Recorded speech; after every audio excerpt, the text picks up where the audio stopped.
So hello and welcome to another episode of Conversations with an Investor. This week we're joined with the guy, aka Chris Crooks. He is big in the tattoo industry, well known for his Japanese style tattoos. He was an early adopter of social media and ended up getting into the world of whiskey.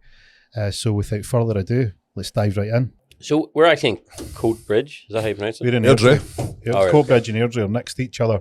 I only know about Coatbridge because Frankie Boyle talked about it in one of his. That's right. Beef shite bit of holes, blood. lad. The blood Bon Appetit. Yeah, some guy It's working a at the blood Chinese. bank and Is it? Bon Appetit is a Chinese in Coatbridge. Bon Appetit. Yeah. Not a In French, not a French delicacy. Not a French delicacy. Oh, that's enough. brilliant. Well, we have Chinese that have funny names as well. We've got they're not as funny as that though. There's a fish and chip shop called For Cod and Ulster, which is in Belfast. There's also Chippy or La, which is obviously from the other side of the community, chip shop. Yeah. You know, I don't know if they Do translate. they fucking colour code the chips? I don't know, but actually, there's a chip shop that has their menu in Ulster Scots as well as I was going to say in Belfast in English. It's in Ulster Scots as well, beside the menu. What is that? Is that kind of like a Gaelic type idea? No, it's basically if you're getting like a chip and gravy, it'll be like a chip with a wine of gravy. Is that right? Right. It's just like it's just actually basically just like slang term for Yeah, it. That's quite cool to be it's a fair. bit of a Like, Scottish slang, I guess. But it's there was like the Airdrie Coatbridge divide. It was one side and the other. yeah, And there's sort of folklore that the pet shop had to swap the budgies because the green ones wouldn't sell in Airdrie yeah. and the blue ones wouldn't sell in Coatbridge. I would say is that probably true?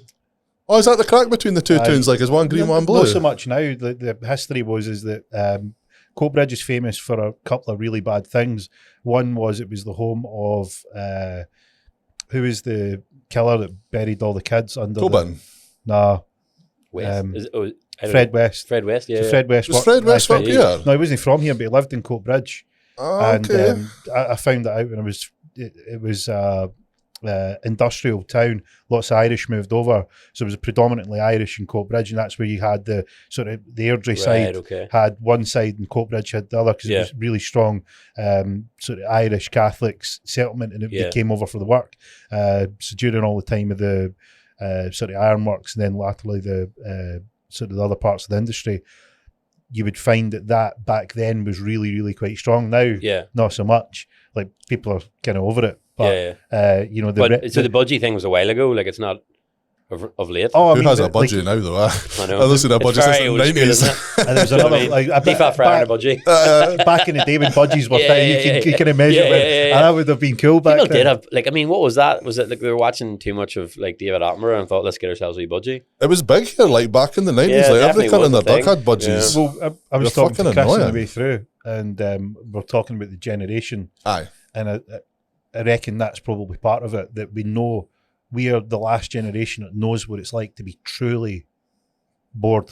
Oh, aye. Big So time. you know when yeah. you know when Yeah, you're yeah, when yeah. you've sat and you're like, hey, look, if I don't hit this lamppost with this stone, Yeah. my entire family are going to die. Yeah, And then 6 hours later, you know, best out of three, best out of 10. you were definitely bored, but your parents still said if you don't find something to do, I'll find something to do for you. Oh, if it was You a know, nice but you day, were- I wasn't allowed in the house. Get the fuck out, come back when the streetlights come on. Yeah. Sound. That was it. Done. Cool. Okay. But I reckon like a budgie would have been the thing to like you think, Yeah. oh yeah, you know, this is way better than trying to hit that lamppost. Who was never- the first person that thought like they must have just got a budgie and then it just sort of it was like the early fidget spinners. It was the They posh got a cunts that had budgie. a fucking cockatoo. Yeah. Do you know what I mean? The Yeah. fucking rich cunt had this big regal fucking bird with a fucking mohawk. Yeah, everybody else trying to teach their budgie to talk to them. It wasn't happening. Can budgies talk? I don't know. Was that No, him? I'm not. That's what I mean. People probably thought you could, Oh, you learn to teach you how to talk. And there'll be people out there that still are convinced that their budgie could probably I wonder talk. if any Yeah. cunt still has a budgie. Yep. I don't know. I'm doubt actually it, gonna like- on the flight home tomorrow. Like not the That's flight where- home, but I'll be looking at this. Try and buy a We fucking were, budgie. we were talking about the lost history of Tartaria. Right. And I'm like, I don't know what Tartaria is. Did you do any recon on it? Mm-hmm. What is it? It's pretty much an empire that's just been deleted, allegedly. Whether it's true or not, I don't We're know. in. Like I think it basically was like Eastern Europe right across to Mongolia, yeah, because one of the theories with the Great Wall of China is that it's not the Great Wall of China, it's the Great Wall of Tartaria, because loads of military guys have studied the Great Wall of China, and the lookout towers are on the wrong side. Like the steep side's on China's side, and the bits that stick out to view down are all on China's side.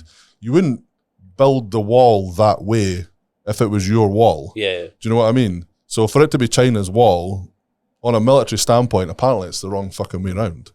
And this was the empire on this side. I know they said Tartarians there. What's it called? Apparently, I think it's Tartaria. So Tartar is the name of the empire, and it was the Tartarian people. Because the people of Tartaria. Was the centre no like Tajikistan area? Was that no like? It's predominantly over Eurasia, so it covered a huge landmass. That was huge. And the people that are big proponents of it have done research, and there's telltale signs that this thing's been wiped off the history books. Putin had maps. It's been wiped off the maps, and it's been sort of set, like just downplayed, but it's got its own flag, and it has all these sorts of things. The structures and architecture of buildings were there to extract. So who decided, to what end, to have it not like we registered? Don't really know. It's like a reset almost. What they reckon it was is that the Tartarians had advanced knowledge of advanced ways to extract energy, much the way that was theorized by Nikola Tesla, where you can wirelessly extract energy out of the atmosphere, out of the ether. It would be an unlimited supply, and they could wirelessly transmit it. And their architecture was developed in such a way that they could store and extract it with the buildings. The buildings would be essentially power centers, and the whole idea was that the ruling elites at the time decided that they much wanted to put a meter on things, and this whole idea of sort of free power didn't really fit their ideal. And the whole idea was that the story goes that the Tartarians were decimated because they wanted to have the power to do all this generation to themselves and then bill it out to people. Right. Okay. Then Tesla, obviously, he brought. How long ago was this? Around Victorian times. Oh, frig. Yeah. Right. And then Tesla obviously rediscovered it, and they've just bankrupted him and shut him down and fucked him, and they died penniless. He was building the Tesla Tower. Well, he did do it, didn't he? And JP Morgan had funded it initially. Yeah. And realised showed up to say, like, how do we we're going to take all this free energy out of the atmosphere, and we're going to then send it through the grid. Yeah. How do we bill people? And he's like, we don't need the grid. We're going to transfer it wirelessly. He's like, so where do you stick the meter? Yeah. He's like, no, need a meter. It'll be free. Yeah. Cut the funding. That's why loads of I don't doubt it in the slightest, to be honest, because I mean, like everything that's any technological advancement, whenever investment, they need the money to make it happen. Oh, for sure. And they go to big firms for the money, and they go, well, we need a return on this, a big return, and how we're going to do it is by charging people for it. Yeah, it doesn't surprise me. So I actually thought, because it sounds more like 13, 14 BC type stuff when you said Tartarians. Yeah, I mean, it sounds like a proper old school fuck. I mean, and you'd also sort of think like, is it? You think they'd not find some sort of evidence of it, or there's loads, mate. Because the wall of China is way older than that. Do you reckon these guys were around for years? Centuries? Oh yeah. I mean, they reckon that if you listen to the proponents of Tartaria, they have produced evidence that shows that history's been rewritten. So the history that we are taught is not how it actually played out. Yeah. And the whole ethos that history is written by the winners, not the truth. Yeah. They had the power to essentially, burn the books, burn all the knowledge, rewrite the history, and say, "Hey, look, this is a sort of situation like the Great Wall of China." You can certainly. I mean, nowadays it's even easier to do it because people don't even want to know the truth anyway. Nah, do they fuck? At least back then you were burning the truth. Now you don't have to burn anything. And that's the thing is, like, if you the manipulation's so easy to do, where you say, "Look, this." You put a fly on the other side, you take a kernel of truth, you wrap it up in some ludicrous concept, and now the truth now looks ridiculous because it's tarnished, it's bunched in with these like sort of wild ideas. So you can actually bury the truth really easily if you understand the way to put it across. But you know what? I actually think that it's too late for civilization anyway. You see, if you did give people free energy and even free housing, they're just going to squander and fuck up everything else anyway. You know what I mean? I think like all these ideas were certainly, 100 years ago, 200 years ago, movies, pre-cinema, pre-reality TV, pre-iPhone. Like back then, times were simpler, and simple changes would have made a big difference in people's lives. But right now, imagine the government went, guess what? You can have free energy. We've sorted it. People are just going to like, right, I'm just going to drink most weekend. I'm just like, I mean, social problems are so massive now that fundamental things like electric cars and all that, like, we're fucked. Well, look at, it's like too little, too late now. I mean, I don't know what it was like from your point of view when you were during lockdown. I mean, lockdown seemed to give you a little look into what would happen if there was a major disruption in society. Like, it was dystopian as fuck. Yeah. I mean, like, personally, we were fortunate because where we live that it really didn't, like, I went fuck it and just sort of. I enjoyed that. Yeah, it's fucking great. I actually ended up like, I remember driving up to like, we shouldn't even say. I'll say it now because who gives a shit. Yeah, no. Like we flew to Rome in the middle of lockdown, and I printed out fake. We didn't do lockdown papers and like I put stuff in Italian for like solicitors' letters. Went down to the Dublin airport. People were like getting rejected, paying fines, and I had a guard read through a letter in Italian, going, "Yeah, you can go." There was like 6 of us on the flight to Rome, and I mean, like people, we didn't tell anybody because it was just deemed irresponsible. Oh, that's the first protocol is, what anything is, create the hero and the villain. Therefore, you don't abide by the rules. You're the villain. You'd have been a spreader. You're the problem. You're affecting other people. And actually, you look at it now, the amount of people who were making sacrifices and they were just partying in Downing Street. So, I mean, like, really, there's me thinking I should feel bad about doing that. And they're like, well, they don't give a shit. And we pay them. The health guy, he fucking... Swan. And, no, what was that Dominic... Oh, yeah, Swan was ours. Swan was ours. Ken, the guy that got loads of flack and he fucking drove about 300 miles up north and that and everything. And they rolled him out in his back garden and his shirt rolled up to look like he was one of the people. And this is the thing is that when you look at, I think that's the interesting part because you see how much people bought into it. Yeah. So a tale was spun and people bought it hook, line and sinker. Yeah. And even when facts came out, people actually refused the facts. So like no, it can't be. Oh yeah. And there was I can't remember the name of the famous KGB agent that came out and says like, if you tell someone the information for 3 months, regardless of what you produce, what the propaganda delivered for 3 months, they will not accept any evidence. Yeah. It's like they're institutionalized on that situation. That can happen. They will not accept it. Look, I mean, at the start, the very start of it, it looked like holy shit. Oh, they told us cunts were going to drop down dead in the street. And they're showing video footage of that. But here, look, I also got to be careful. Honestly, like this conversation would probably deem this particular like thing that you put up. We'll get fact checked. Like, I mean, you can't actually even write half the stuff or hashtag or whatever. But at the start of it, obviously a lot of friends and artists from Asia, and I was on the WeChat, which is like sort of Facebook, and you're seeing stuff. It was like, holy shit. And at the start, like I did actually go on eBay and buy like a nuclear biological warfare suit. Totally did. I remember ringing friends around the place, like, how can I get a gun license? Because this is just shit. This is Armageddon's coming, right? And I am going to be locked and loaded.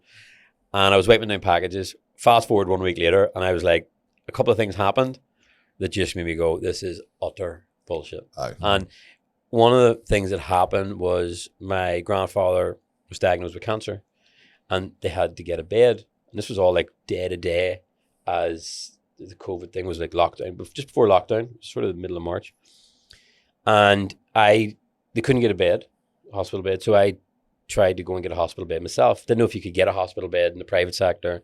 Phoned a friend who works in the NHS, got it organized through a company. I'll not say their name, and got this hospital bed. Didn't know how much a hospital bed was. You know what I mean? You really don't. How much is it to rent one for the day?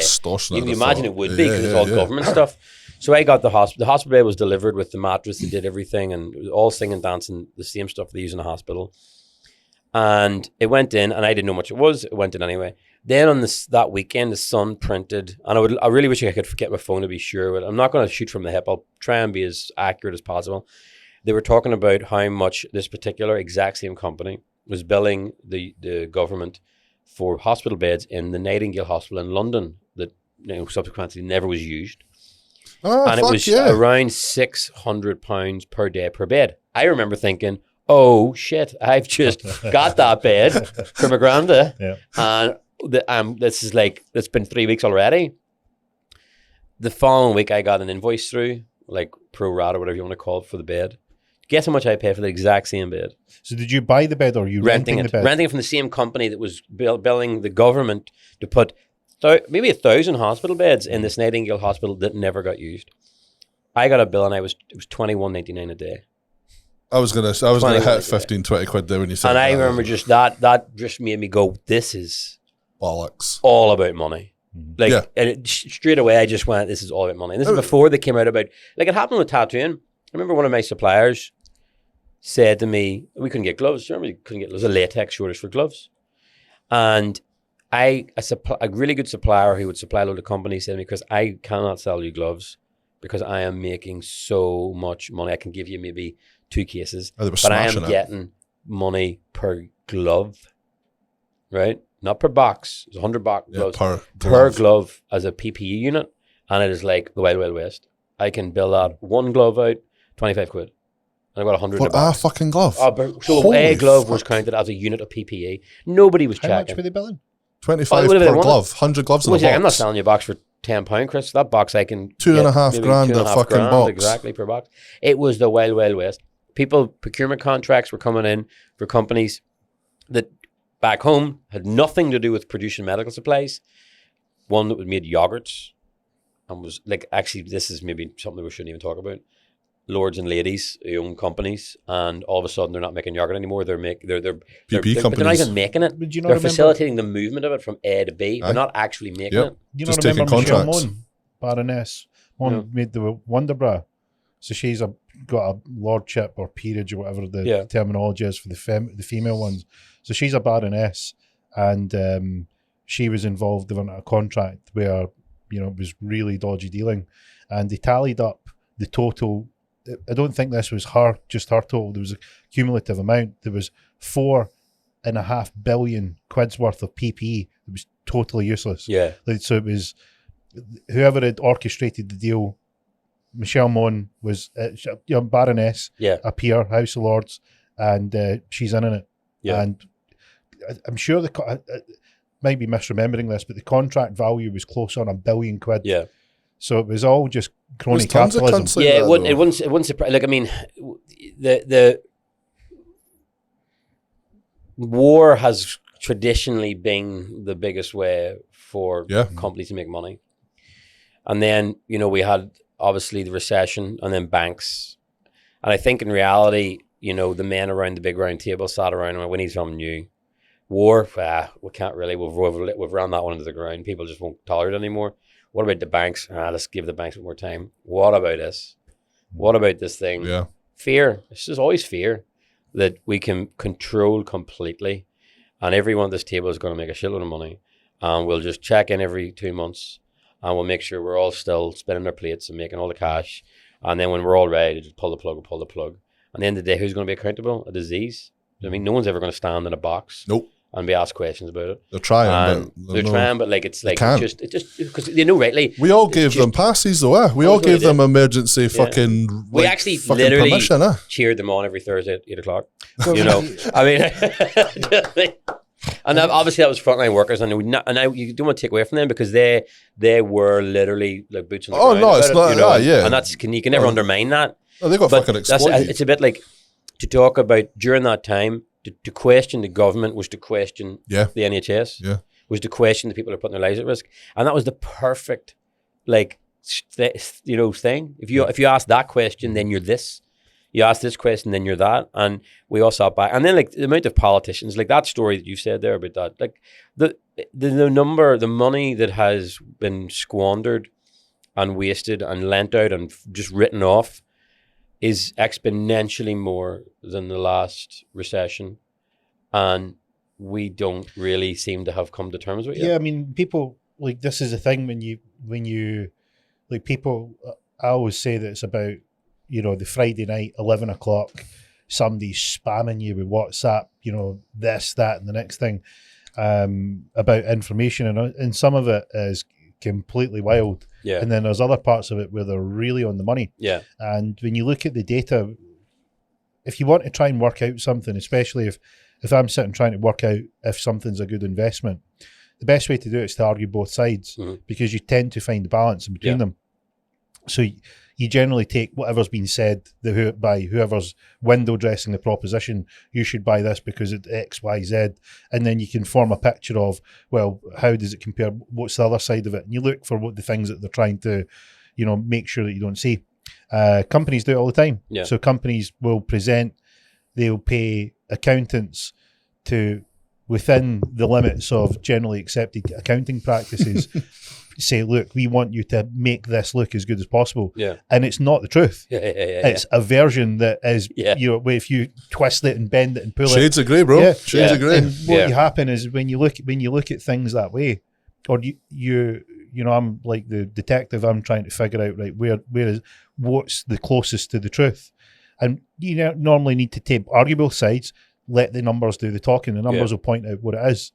And when you looked at some of the things that was in the whole pandemic story, it is insane. Yeah. And like an example, there's a great figure, I don't know if you've heard it, but the figure is, out of the total amount of dollars in circulation, 40% of them were created in the last 3 years. Yeah. And that's the world reserve currency. Yeah. All commodities, all transactions, oil, everything on the world stage is dealt with in dollars. Yeah. 40% of them in circulation were created in the last 3 years. Yeah. It's insane. Yeah. I mean, that's actually a frightening fact when you think of how like clearly unstable the whole economy is when it's just fabricated.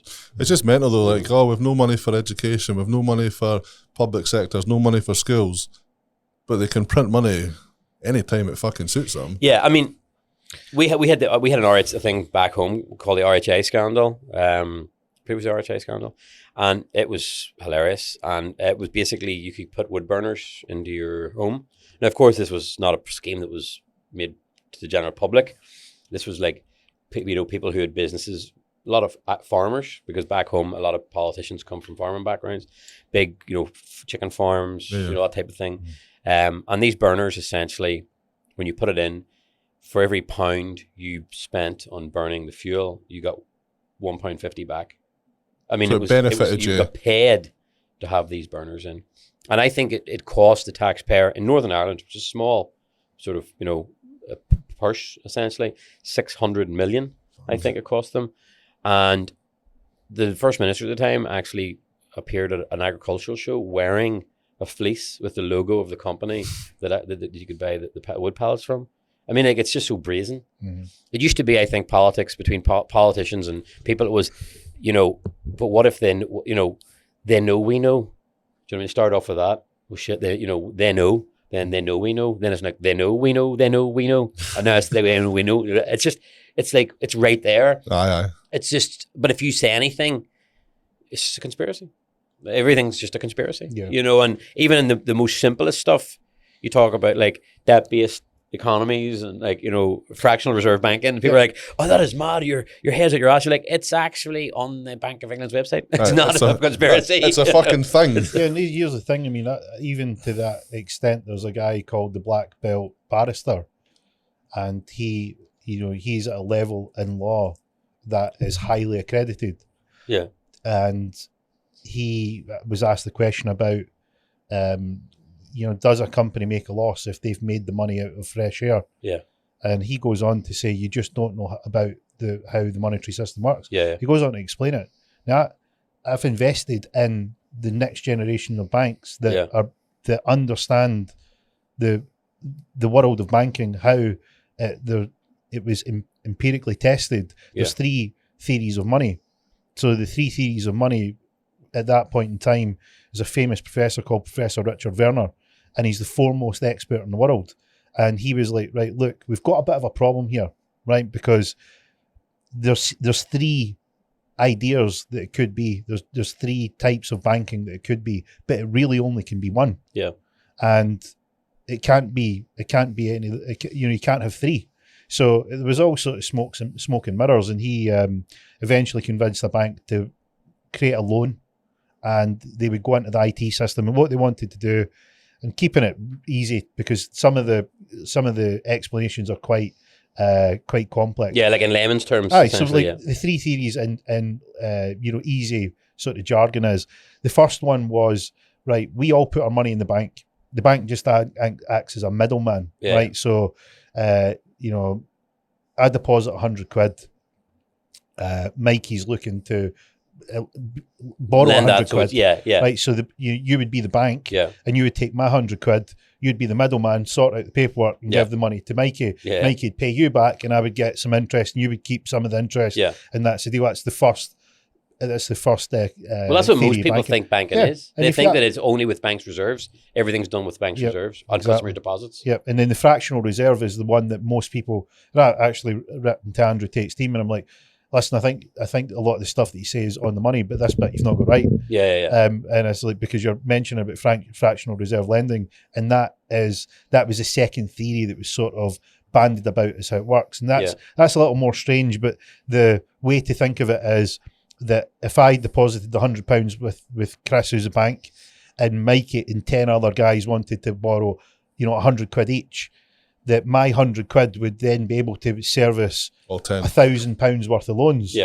So nobody got to the next stage, which would be the reasonable question is, well, if there's only £100 being given in, where did you get the other 900 from? And that's where the smoke and mirrors came from with fractional reserve lending. And people without the technical jargon explanations get lost in the sort of semantics and complexity. And the third one, which is the one in Bank of England, is the banks have this license, and they're a bit like a wizard with a wand. They can just magic up the money, and essentially it's an accounting trick where you go to the bank, you say, I want to borrow this money, and this is what happened in the empirical test. Was they were like, let's have a look. We're going to have the IT system open. We're going to have the bank's reserves, and we're going to generate this loan. Where does it come from? Right. And what the bank suggests, like most people believe that the money is in some vault somewhere. And it's like gold bars just transferred from the vault into your account. And what actually happened was, in the IT system, the bank created the new units, and there was added to the money supply. So the money actually didn't come from existing money. It was newly created money. And that's where the problem lies, in that that principle is fine if it's kept within reason, and it goes to parts of the economy where it's got productive means. Like, so for instance, if like your farmer needs to buy a tractor to produce crops, and he's going to employ staff, there's productivity there. But if it's pushed into huge speculation, stocks, assets, property, it creates a boom, and what you have is a boom bust cycle where everything goes up and then it comes down. And then what you can actually do, if you have that mechanism where you can decide, like, a boom is driven by the people that lend the money. So if you get more lending, you can push your price up. So all you need to do, if you want a crash at a suitable time, that you go, hey, look, I've sold everything at the top, and you just turn off the lever, and then you can create a crash. So this is the scenario where you have these problems with the current structure. And what you've got is everybody arguing the toss about, is it the vault? Does it come from the vault? We think it's that. Oh, it's fractional reserve lending, which is so complex that they get lost in the weeds. And then the reality is when Professor Werner tested it, he's like, no, it isn't either of the two of them. It's only this one. And well, I think the sort of like, I think they wanted something that sounded slightly tangible to the layman, that they went, right, okay, you've got it. But that's what banks have spent since the formation of banks. Even look at money.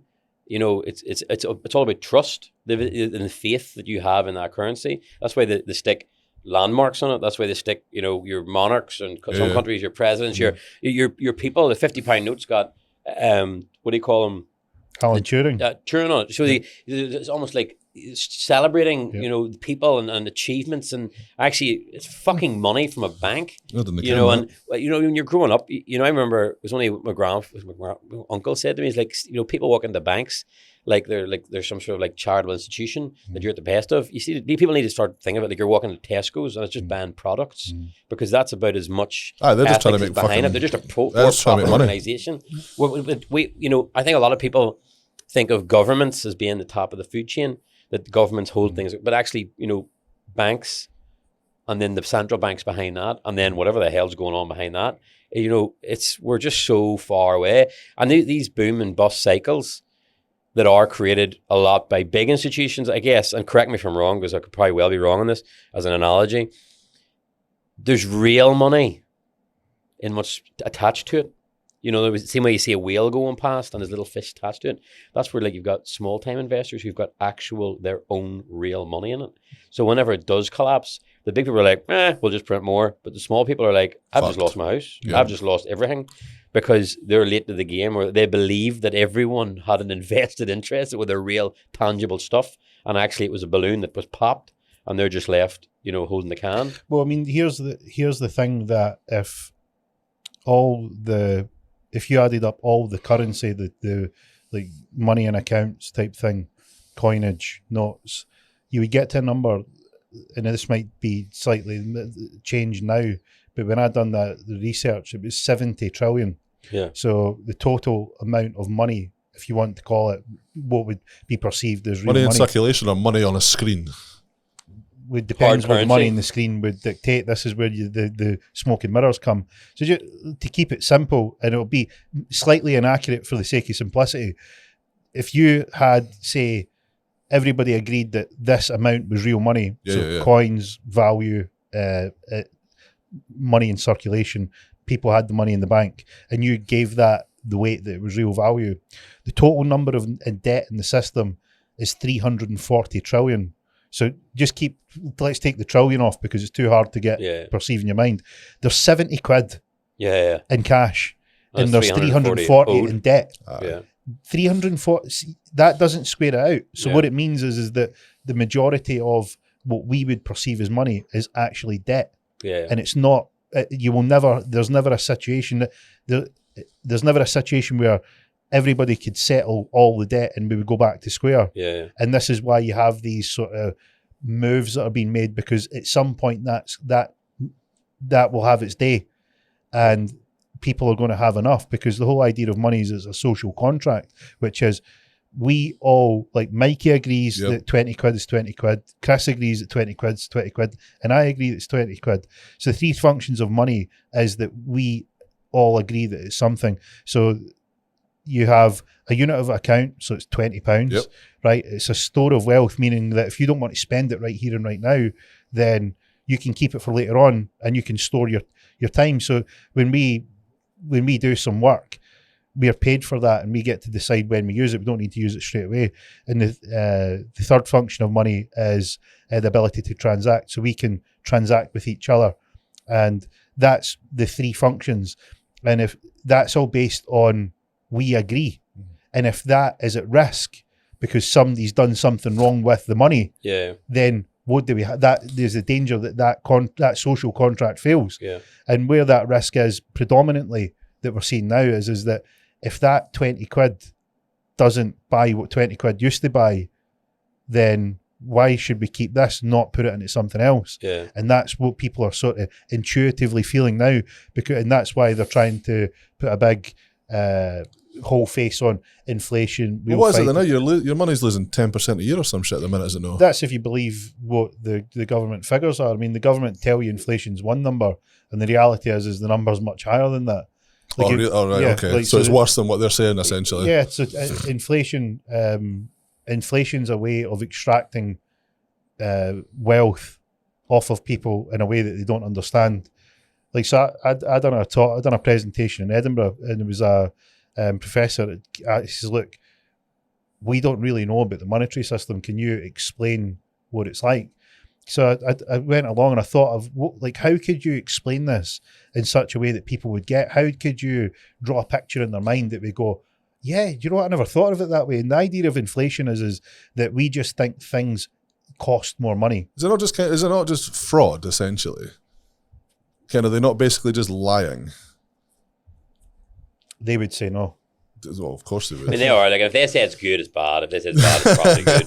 I mean, like, it's just the nature of the beast. Yeah, but ignorance. I mean, like, I think, like, you know, it's but a bit of a cop-out to say ignorance if we did that, we'd get fucking locked up. Well, if you the example is if you go and if you went and printed £50 notes, then your counterfeit. But here's the thing: £50 notes. I mean, I don't actually blame them at all. By the way, like politicians, you know, I think, you know, if I was going to be a politician, that's exactly what I would do. Mhm. I mean, why else would you get the job? Oh yeah, of course. I mean, No, like, if you're in the position to like, fucking rinse it, for yeah, sure. yeah. Yeah. I mean, so I remember we had a non-uniform day. Is that a thing here? Did you guys we'd wear uniforms in school? Like, Oh yeah, you'd get like yeah, you'd have to take a to wear your own pound stuff. to Yeah, fucking whatever. Non-uniform day. I And was there in was a the guy who fucking turned up in a Gestapo. suit. There was none of that shit in my school. I was fucking. That would have been like death by execution. What if you wore your own clothes? We were allowed to. Okay. And this one kid turned up in a suit, and he ended up being like Theresa May's aide. I mean, even in school, he was wearing a suit. He was who? He was wearing a non-uniform. On non-uniform day, he chose to wear a suit. Aye. Like, so that just tells you how much of a sociopath they are. Today you don't have to wear a suit, and he went, "I'm going to wear my own suit." Yeah. Aye, that's Do you know what I mean? So there's like that. I mean, and that was like when the he was American 13. Shows up Psycho. in a fucking Yeah, chick so he was suit. he Patrick ended up Bateman. being like Theresa May's, one of her top aides in politics. So Oh, But Theresa, sorry, Prime Minister. Yeah. But like it is, there's so many times you find yourself going down rabbit holes, be it COVID, be it banking, be it war, whatever, and time and time again, you just come out the other side going, fuck knows. ignorance is bliss. Yeah. And it is. I mean, like, because there's one thing to be, awareness and enlightenment are two very different things, and I think sometimes you just have to go, it's time better spent researching yourself rather than the shit around you, because you'll always be let down by the shit around you. The thing is, I end up at the bottom of a rabbit hole, and like, I know more shit. I'm still not any clearer than when I fucking started. Yeah. I've just got tons of fucking... You get to the point, even, like, I've got to the point where, I actually explained this earlier on today. I mean, one of the guys, really shrewd businessman, very shrewd investor, and he's like, "What do you make of this?" And I ended up explaining it to him. He's like, "You know way too much." And I says, "Look, that comes with a bit of a burden. Yeah. There's been times where I've had to go out and walk the dog, and what happens is not so much that then, like, the information isn't startling or a huge revelation in terms of somebody's looking after their own interest, somebody's like skimming off the top. Yeah. It's nothing that is really that unknown or unheard of. Yeah. But what happens is when you accept what it actually is, what you need to go through is that point where you need to accept you were completely duped, because what you initially believed is almost the polar opposite of what it is. Yeah. And that's the hard part. Yeah. The hard part isn't that, somebody's starting a war because they're going to make money out of it. Somebody started a pandemic because they're going to make money out of it. Politicians are in the job saying one thing and doing another. Yeah. These are all human traits that we can all, to a certain degree, understand. The difficulty is that you put trust in the people that are perpetrating it, and you believe them. Yeah. And that's the big step that's difficult to Well, do you not think it happens once? I mean, they perpetrate time and time again, but the realization you get is what happens once. You go, and now I'm out. Like, I'm just checking out. And I think, like, COVID was a time where the sooner you did that, the better it was for your own health. You just checked out. And you actually went, and you know what used to drive me mental, and things went back to normal? You would stand there, and there'd be those people that didn't just go, fuck the government, and they always go, here, it's great to be out. And you're like, don't talk to me about great to be out. I've been out for 6 months. You chose to be in a prison. Don't come out and celebrate your late arrival to the fucking to the real world. Do you know what I mean? A lot of people, I don't think they were bothered about fucking COVID. They were bothered about what other people thought of them. Yeah. God, and I think, to be honest, I think both of us can agree, we stopped giving a fuck about what people thought about us a long time ago. That's the best thing you can possibly ever do. Yeah, it's a great relief. I don't give a shit. It's a relief where you go, hey, look. Like I had a conversation recently, and the guy was he contacted me. He's asking me for to call him, and he just started, like, he wasn't liking what I was saying. Yeah. And he's like, I don't think you're the right person, and you're too abrasive, and blah blah blah blah blah blah blah blah blah. Somebody saying this about you? Were you going Alex Jones down the phone, were you? And I'm very abrasive. And this is what I mean. I'm like, listen, I was like, you contacted me, and in case you didn't realize, I've not entered a personality contest. Yeah. Like, see Justin Trudeau, he makes all the right noises. Look at that guy. Look at where being the nice guy to your face gets you. Yeah. Like, you might not like what I'm saying, but the reality is take any part of it and show me where I'm wrong. Well, most people don't. I like, whenever you start hearing those things, I always think of like, you feel like you've got this concrete knowledge and you're shooting this concrete bullet into like a Nerf wall, and actually you're shooting a Nerf bullet into a concrete wall. Aye. People just don't want to know, you know, and I don't really blame them half the time, you know, because it's fucking annoying though. When they're fucking wrong and they won't listen. Whenever they argue counter, that's frustrating, because then they're just towing the company line. But for people who are passive, and just be like, oh man, I don't know. They just want to get on with it. I just want to get on with life, you know. And that's it, ignorance is bliss. And it doesn't, I mean, it's still titillating. There's nothing more titillating than finding out something that's counter to the narrative, and then getting there. And, you know, I found out something recently, you know, back home, and it's sent it to a few people, and some people are like, oh, well, that's really interesting. But at the same time, it's, you know, most people are like, oh, don't care. And that's, I guess, the big success story to what with media and reality TV and social media. That was the whole point of all of that, layers and layers of bullshit. I watched the movie yesterday. Have you ever watched it? The Network. It's an old movie made in the 70s about a newsreader who basically, his ratings are going down, so he decides, fuck it, I'm going to kill myself live on air.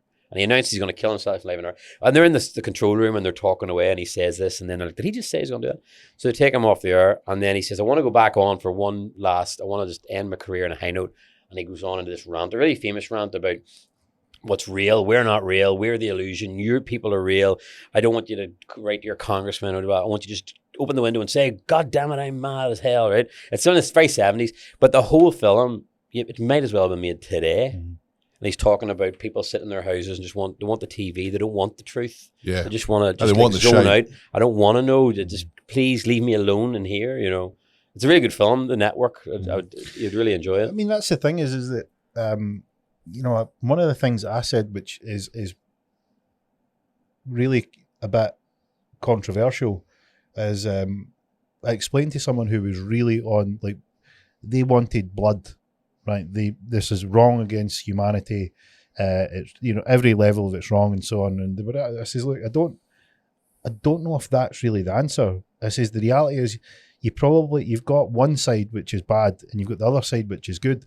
And I think our job's to find harmony in there, because I don't think they wanted blood from who. They just felt really you know, vindictive about the whole system. So it was the whole idea of you know, we need to burn this whole thing down to the ground, and we need, you know, we need to destroy the whole thing. And I was like, I don't know if that's the answer, because although I agree with you that there's a lot of things in there that aren't great and that they probably could do with being cut out, and they could be evolved or developed, or a lot more oversight or a lot more accountability, or someone checking what they're doing. But I don't think it's a case of, there's a lot of good in there as well. There's a lot of things that we probably, you know, we don't want to go back to the Stone Ages, and we don't, you know, there's a lot of good things that are in there that we go, well, maybe we don't want to be too hasty just detonating this thing to the ground. Yeah, you can like, the world's pretty good. And I mean, think about this reality, like where we're sitting right now, we're chatting about this, and right now, not to go, you know, get too depressed about it, but like, there's places in the world right now, certainly like, you know, the four of the news at the minute, where there's people who are literally probably won't see tomorrow. Oh, they're fucked. And they're fucked. Yeah, for sure. There's kids lying now on like cold concrete floors, you know, in Palestine, Israel, whatever way you look at it, and they're probably not going to see tomorrow. And we're like, goddamn COVID, and you know, you know, life's a bit like McDonald's. If you go in every day and eat the fillet of fish, you're going to have a bad time. You know what I mean? Like, if you just concentrate on the shit parts. I fucking like a fillet of fish, lad. It's actually not a bad one. Have you not? I always look at it and go, who the fuck? Mate, try it. Honestly. You're keeping it on the menu. But there is a lot of shit. If you focus on it, it's going to get you down. It's the thing that, you know, you can be guilty of being on your high horse and saying your piece. And well, regardless of who's right or wrong, whatever side you lie on with the Palestine-Israel situation, there's a lot of collateral damage that didn't pick that are not, their lives are going to either be completely and utterly smashed to bits, or they're going to die. Yeah. And whatever this fight is, that's they're going to be the innocent collateral damage. Yeah. And well, you know, you need to be mindful of that. It doesn't matter who's right and wrong there. That's not going to change the outcome for them. Yeah. Well, that's I mean the innocent people, and innocent in everything always become, you know, the victims, because you know the right and left of any situation. Sure. You know, it's always the majority that suffer the most, no matter in what situation you're in. And like obviously, like, you know, we're chatting about COVID, and in some terms, I went middle finger to it and coasted through it and thoroughly actually enjoyed it. But the same respect, there was people that like obviously died, you know, of whatever happened to them in that time period, and their family suffered. There was people that, like, you know, that my grandfather ended up dying, and it was the first funeral. It was like a COVID funeral, so like they weren't even allowed to sit beside each other, you know. And there was real serious things going on. I don't know. There's just I don't want to spend too much time in rabbit holes anymore. Like, honestly, like it is like I said, it is titillating. It's like poking a mouth ulcer, isn't it? You know, it fucked me off though. I nearly fucking died during COVID. Why? I ended up in fucking ICU with pneumnia. Oh, I wasn't allowed fucking pneumonia. I could only have COVID. Oh, yeah. Stay at home for 2 weeks, you'll be fine. 2 weeks passed, fucked. Oh, here's some antibiotics, another week, you'll be fine. Fucked. Fingernails blue, lips blue, oxygen level at 56%. Straight into ICU, given it all the vaccine bollocks and that. And then when my blood work came back and it was bacterial pneumonia, everything got really fucking nice and really fucking quiet. Yeah. And then I was fucking, once they were able to fucking treat me, but phoned the fucking doctors, everything. Fucking no cunt was interested. I'll be COVID. I'll be COVID. No cunt wanted to hear anything else. No cunt would even look at me. Diagnosing you over the fucking phone. I know people that like had serious reactions to the vaccine like the next day, and it was simply not entertained. No, that was what it was. It was like stroke, anything. They could think of any other reason, but they go, maybe it was the vaccine. Yeah, and then they got writ off because of COVID, not because I had COVID. Yeah. Because they just, you'll be fine. Yeah, well, look, I mean, I don't even know the numbers on people cancer patients that didn't get seen, operations that have been, you know. My pal fucking got snookered with that. Like. You know, and then like the mental implications on young people, like a whole generation. Because you think about anybody that was 13 or 14 in 2020, they were made to fucking fear their friends. Those really fundamental parts of their life where they're socializing, you know, their education, really formidable years have been completely wiped out because of COVID. And I think like, that's, if you're lucky enough to have come out the other side of it and like found some, you know, good at positivity in it, you just got to be really grateful, I guess. I know what you mean, because there was, you know, there's a lot of the real attributable issues that were generated from the decisions that were made, and that needs to be remedied, and that needs to be held to account. But the other side of that, something happened here where, see, the community spirit that was gone, it got reignited, and there was that.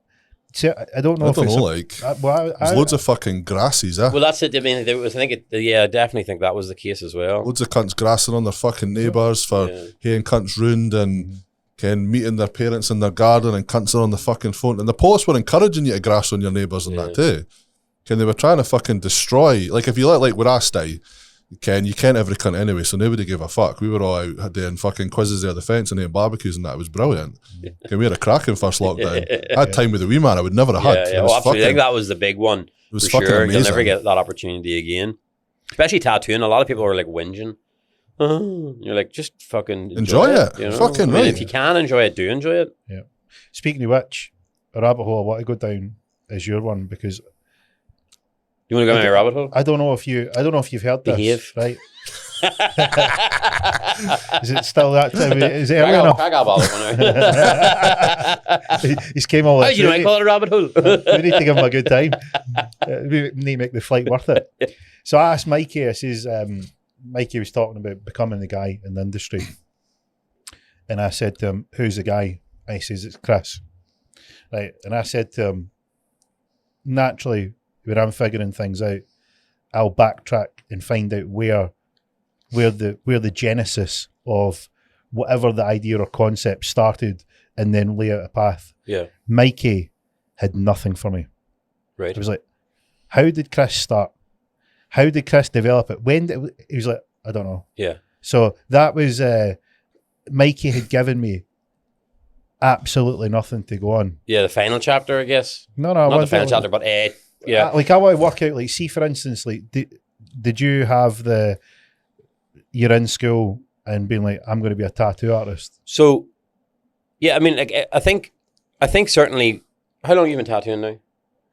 10 years. 10, 12, so I would maybe. say that you're probably the last part of the last chapter of tattooing. There's still a few but the last time where people got into tattooing, not because for the right fucking reasons, for the right reasons, you know. And that's I'm not going to say that people are getting into today or last month or 3 years ago, but I just feel like they've been so much more hand led. 10 years ago, 15 or 20 years, 30, 40, that was like, it was getting there was not something you just hard, chose. I think I'll be a tattooist. You know, like people say to me now, Chris, my kid really wants to be a tattooist. Like, would you tell me? And it's there's nothing wrong with that. But if I look back to when I started tattooing, and it was 20 years ago, it's 22 years ago, seems like a long time. It's 2001, 2002. It doesn't seem like that long ago, especially because there's peers of mine that have been tattooing 30 years, 40 years, and they would probably say the same thing about when they started that I'm saying about people later down the line. But for me, my earliest memory of anything as a child was as much about tattoos as it was about anything else. And I still see people, and I've met, that have told me that in primary 3, when I first moved back, so in primary 3, you're what, 8 years old, 9 years old? I was drawn on tattoos on people. Right. So both my grandfathers had tattoos. My father, all the men in my family had tattoos. Some of them from when they were in the army. One was done in Singapore. It was done in Piccadilly Circus in London. They were just nondescript tattoos, and you know, like they were just cool. Aye. They were just cool. What do you at that age? To me, at that age, yeah, were they cool? Yeah. I mean, like you're just sitting there, and like I mean, like as people can say, I remember sitting on my granddad's knee. I remember sitting on my granddad's knee and looking at his tattoos. Like it's that much part of my DNA. So that was just something I always just thought was cool. And it wasn't cool in a Machine Gun Kelly social media way. It was just, that was my granddad. He was just a man, a real man, and he had a tattoo. And it was as simple as that. And as that time went on and I got older, like 12, 13, 14, my parents got divorced. My dad went and got tattoos. His best friend was covered in tattoos. My dad got tattoos, and I remember him, he'd be mortified at me telling the story, him rocking up to the house, and he'd got the big like the dagger with the scrolls of the kids' names, and in the other arm he got Eddie and Lynn, Rose of Love. Now they just separated. It was, you know, back then that was like, you know, this will get things back on track. This will sort it out. And I actually remember thinking, even then, going, no, I think guys that still do that. And I was probably like 13 or 14. You know, I really should have told that story. He'll be mortified, but he did it. It's on him. He made these. But from they're just those moments of tattoos. Yeah. They're just recurring at almost every part of my growing up. And my dad's friend used to always come around, and I remember he'd always have a new tattoo. He had pretty much a bodysuit. It was all old school tattoos from Sailor Bill. Tattoo. And he was of that generation where I've got enough tattoos now. I guess the next natural thing is for me to be a tattooist. And that's really like what it was. That would have been back in the day. You just kept getting tattooed until you sit in the barber chair long enough to get your haircut. Mm-hmm. And he would have been around at my dad's house, and I'd just seen his tattoos. And I remember he was opening a tattoo studio. And I was probably about 15 at the time, and he asked me, do you want to draw some drawings and I'll put them up in the shop?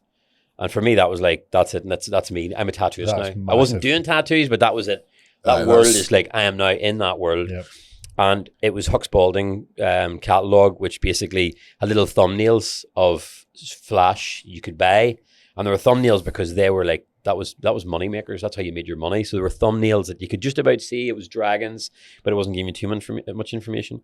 So I would sit with the Huck Spalding catalog and look at it, and then I'd draw them out A3 in his shop. We opened a wee shop, and they were all over the walls. And I went to school, and I would come in after school and hang out in the tattoo shop. Much to my mum's absolute horror. In fact, she had no idea I was hanging around with this guy. You know, this is her ex-husband's best friend, who was probably a bad influence, you know, growing up where we grew up. And I remember him just saying to me when I was about 17, I think it was before my 17th birthday, he's like, do you want to tattoo me one night? And I was like, yeah. He goes, right, I went up to the toilet here, just draw something. And I just drew a skull and bones and tattooed in the shoulder. And I mean, I was like, it was like I'd taken drugs. Do you know what I mean? I was literally like, fucking hell, this is unreal. Let me do another one. He's like, right, you could do a scorpion here, picked a scorpion, drew it on. I was like, tattooed. He's like, right, let me do another one. Chris, like, Chris, these hurt. And actually, even prior to that, I remember maybe a week before that when I was in, he was doing it. And obviously I was drawing the tattoos for him, but I didn't know how the machine worked. And I remember just watching him the first time, and maybe it could have been a few months prior. And I remember saying, so you just draw. Yeah, I thought the machine, you held it and you did that. Like, I thought that was the big thing, you held and did that. And he was like, so you just do that. You just draw and it's like a pen. And he was like, well, it's not as hard as that. And I'm like, well, it looks, that's exactly what it is. I mean, he's like, oh, you think so? And then, he let me do a tattoo. We did those 2 tattoos. I was like, I mean, I didn't sleep that night. I did not sleep that night. Like I was a tattooist. What did it feel like to a 17-year-old guy? I mean, I remember that more than I remember first time I took drugs was the first time I had sex. Right. I mean, that just puts everything in pale insignificance. But was it like a build-up or was it the shot? I don't know. I mean, I think I would like to think everyone can relate to that. I mean, I was buzzing, but on the same token, I was fucking like, I don't remember a point in my life where I've been more terrified than before. Like, and that's why I sort of akin it to taking drugs, or like anything that where the nerves and the excitement are you just want to fucking overwhelming, do it constant, and the fear and the nervous and just doing it, and then you're young. And you have the absolute confidence and ignorance of youth. So you're just like firing away. So I did that. And I think he said, look, do you want to come down on Saturday and tattoo in the shop? And I turned up on Saturday and I tattooed people straight away. Paying customers. Paying customers. Wow. And I remember people coming in, man, and I was coming in and getting tattoos.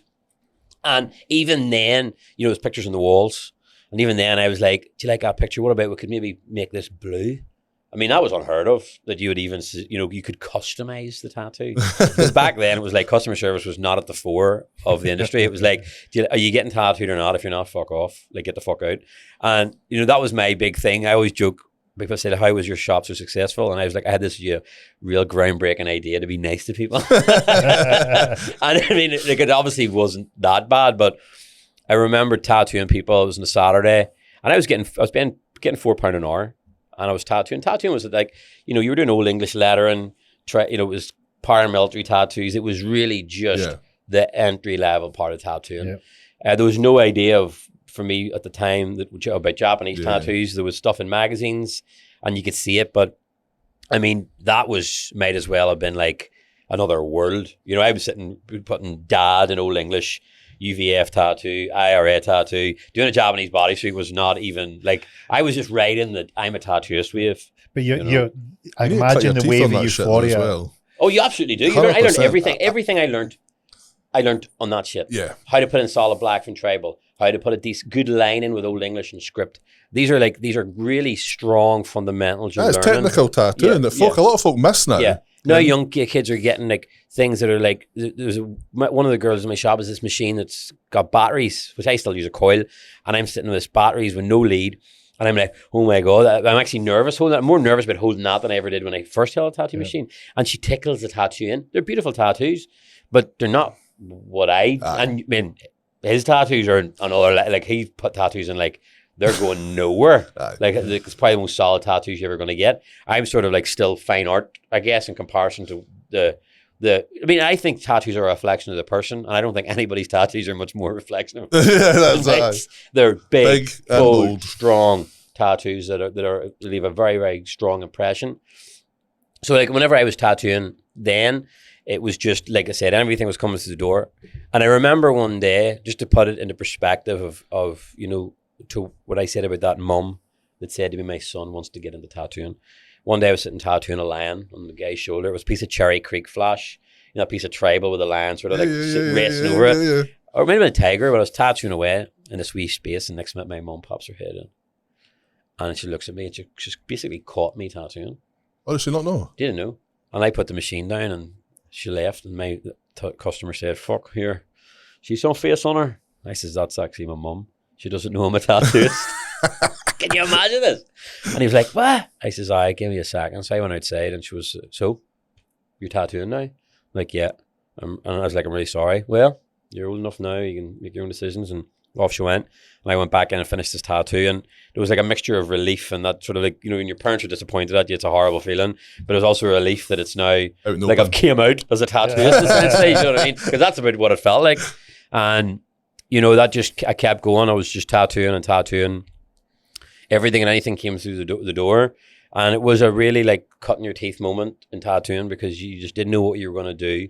There was no such thing as appointments. I done the shit that came through the door, and that was that. Fucking, yeah, for sure. Somebody would show up. Somebody show up, and especially then, like Saturdays, you would have a queue outside the door. I see this shit booked up for years. That was never a thing. Really? Never. Yeah, I remember when I went to get my tattoo done by Pert in Belfast, who would have been the guy in not just Belfast, but in Northern Ireland at the time, certainly and for a long period of time afterwards.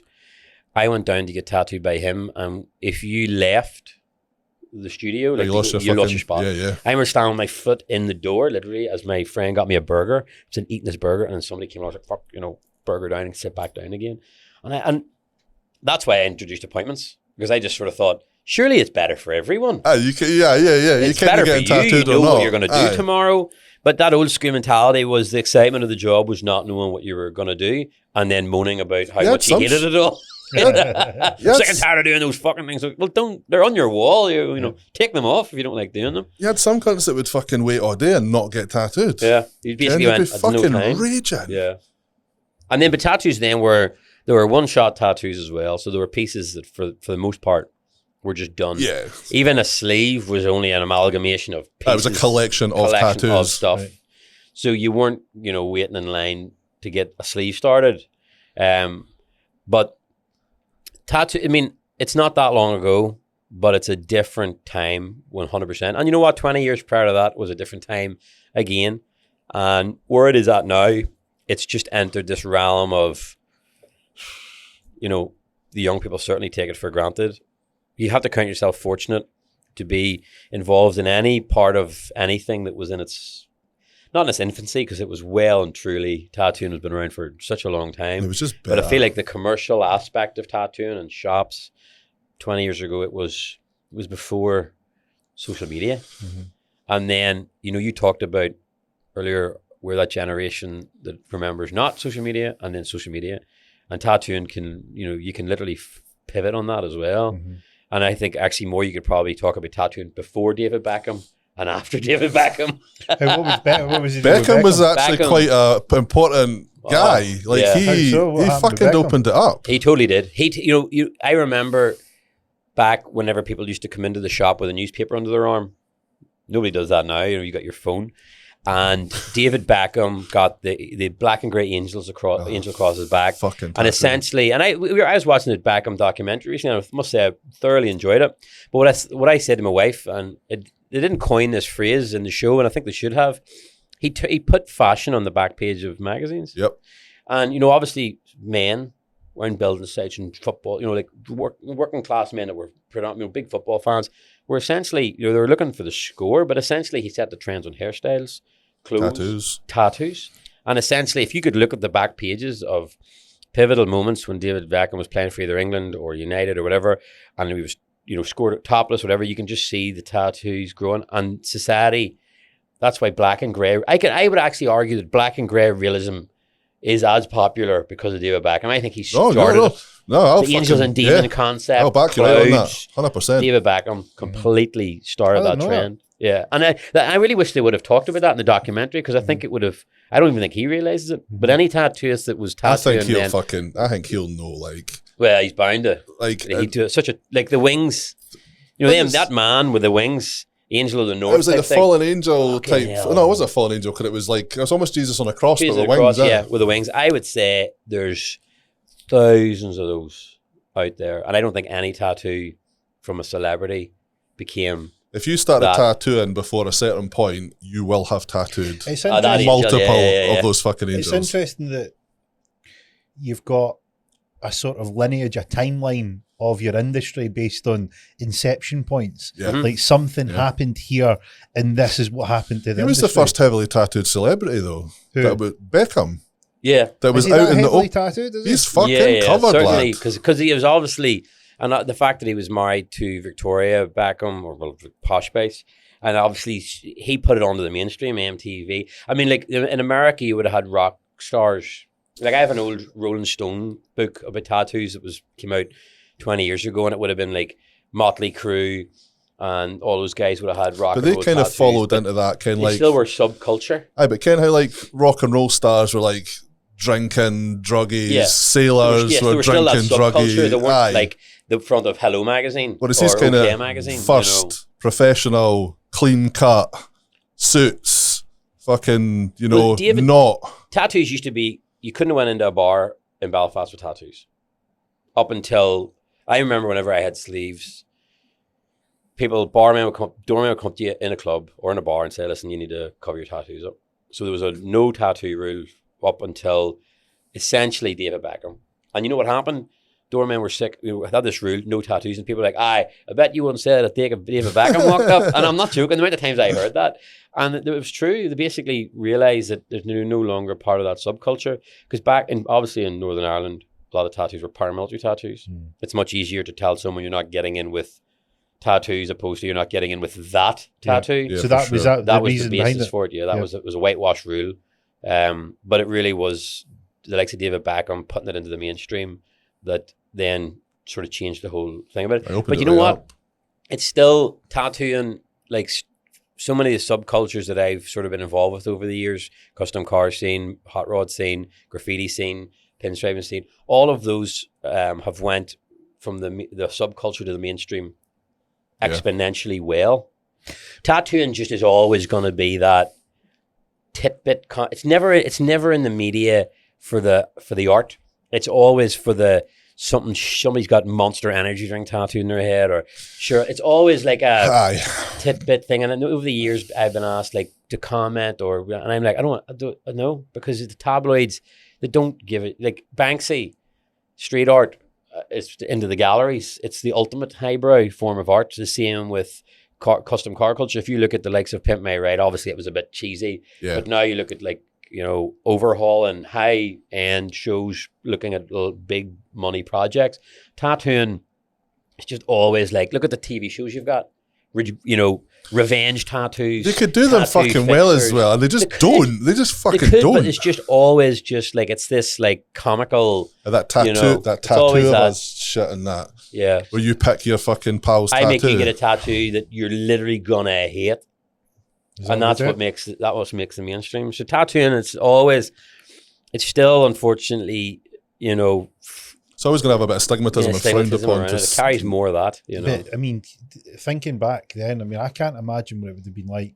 I'm thinking of like going back to 17, 18, 19 and being in that subculture. Because if you're saying that, if what you're saying, it might stop me if I'm wrong here, but Beckham was the bridge from the subculture to the mainstream. Absolutely. Definitely, yeah. And it's like, but before then, imagine being I don't want my mum to know, Dad showed up with these tattoos, his best pal's a tattoo artist, and being in that kind of, really shouldn't be here.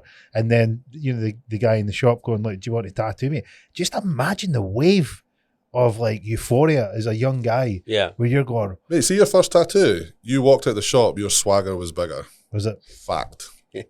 I used to hold my pool cue different because the tattoo was there. You were like, everybody could see it. The first tattoo I got on my leg. What age were you? 16, 17. Right. And I remember got it 2 weeks before I went to Capenry Bible College for the summer. I was going to Capenry Bible College because Bible College for like possibly going on to work in the ministry, like youth minister or something like that. Because my whole family were like missionaries prior to. So I was born here or back in Northern Ireland, and my parents were missionaries, so we moved to Matlock in England and then over to Pennsylvania in America and then Papua New Guinea. Mm-hmm. So they were missionaries. It was quite like a somewhat bohemian, albeit religiously bohemian sort of lifestyle, living in the jungle and stuff like that. So when I moved back here, I mean, everything was just weird for me. When I moved back here, I was tanned, American accent, blonde hair, We used to run around in my shorts in the jungle, and now I'm like in a wee country school where everybody's playing with tractors, and that was not that. What was it like? What made it feel weird? Did you go for like the jungle to the Troubles? Or yeah, I mean, yeah, the Trouble. Like I lived in Portadown, so the Troubles. The Troubles obviously specifically talks about a period in time, sort of 60s, 70s, and 80s. Yeah. It resurged. There was multiple ceasefires, and it resurged. Sort of in the mid 90s, specifically where I lived, because of Drumcree, which it was this church where there's a notorious march, a lot of violence in around the town that I lived in. It was a very segregated town, so I've always felt like I've got a little bit of a bird's eye view and stuff. Like you're part of it, but you're sort of not really part of it because,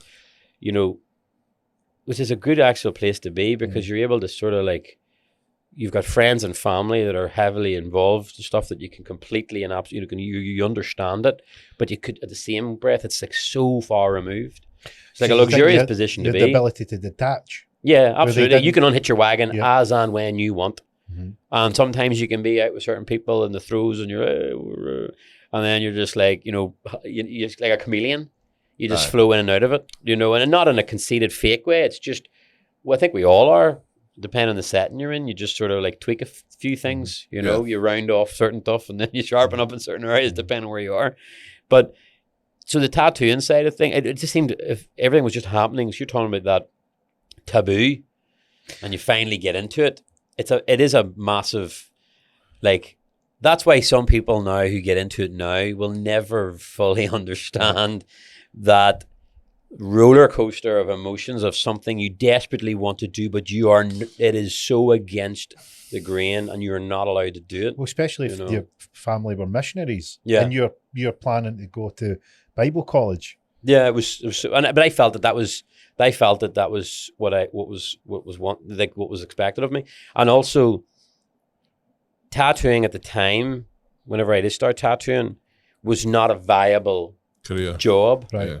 Right. So whenever I met my wife, I was going out with my girlfriend at the time, who's now my wife. And for me, everything about life then was just one more weekend of this it's all give me one more week. Yep. Even with my partner, I was punching well above my weight.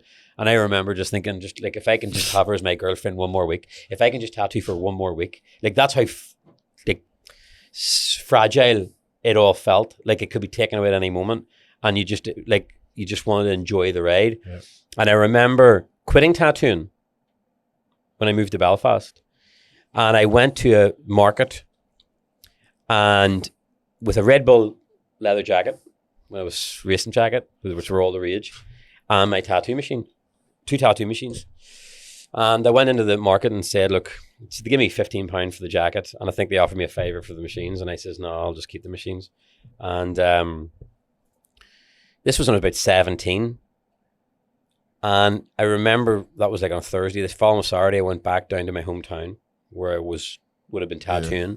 And I called in to see the guy, John, that taught me. He says, well, are you still doing the tattooing? I was like, well, how? I don't have any needles or any ink. He said, have you still got the machines? I've still got the machines in the power pack. He says, right. And I remember going to the autoclave and he just made a couple of three liners and whatever. He says, right, put them in a wee pack. There's 3 liners and 3 14 shaders. There's no big flat magnet. This is a foreign language, but essentially these were tiny needles that you really couldn't have only... Magnum's big flat ones is what you would use a lot of, I'm guessing, for that big heavy packing. So and he gave me a bottle of black ink and I went back to Belfast and didn't even phone a friend. I got one of my friends did a tribal tattoo on him and it was just so sliding doors moment. If I hadn't have called into him, if they'd have given me 20 quid for those machines, do you mean like there's so many? Let me see if I've got this right. You've decided to go to Belfast, to go to our college, to get a real job, to quit tattooing. It's not viable. It's not viable. It's taboo. I've never been there. I've now got a partner that like I want to settle down with. I want to get a mortgage. I want to get like. Oh, you want to go for the subculture, the mainstream? Yeah, I want to go mainstream. And tattooing literally was like, it was still rock and roll. Like, how do you get a fucking? This is not. And also, you remember. There was days, there was queues, then there was days that there wasn't. That was fuck. You got to remember that. Like there was Saturdays where it was like, I was going home paying £44 an hour, maybe going home with like 40, 50 quid. And that was like, fucking, talk about inflation. You can actually buy shit with 40, 50 quid then. And like, I had my own house. I moved out when I was 17 and I was like living in my own house and renting and like parties the weekend. It just all felt like this can't last. Yeah. So whenever this September came around and it was rolling Bible or in our college, that's when I was going to quit. But it literally lasted like 2 or 3 weeks. He'd give me the thing, and that infectious desire to do tattoos. I mean, when I say I quit, it was never. I was never not going to do another tattoo again. It was just the back up here, right? Yeah. In case I've got this wrong, so you were going to quit. Yeah. You're going to get a real job. Yeah. You're going to pursue the mainstream path. Yeah. The music's ended in the rock and roll bit. Yeah. You've been lowballed for the machines. Yeah. Chance encounter to go back to the guy who taught you. Yeah.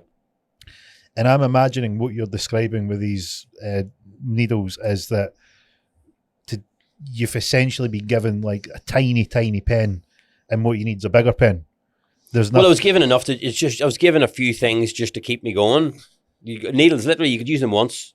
Yeah, but I mean, obviously, I didn't use them once. You weren't well. I only had 3 of them, but that's another story. They were cleaned. Less when they're that was 20 years ago. It was a different time.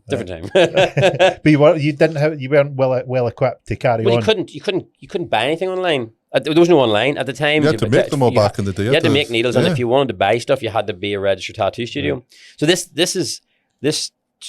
what I'm going to tell you was like, we're talking weeks and months, not years of a break.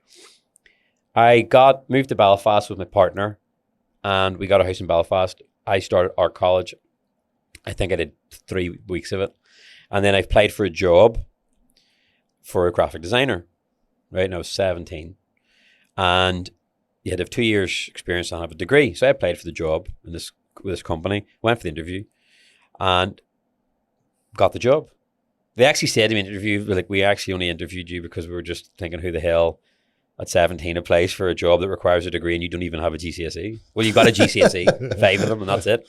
And I just blagged the interview, and I got the job. And basically because of those 3 weeks in art college, where I did turn up, they had Macs, and Macs at the time were not popular.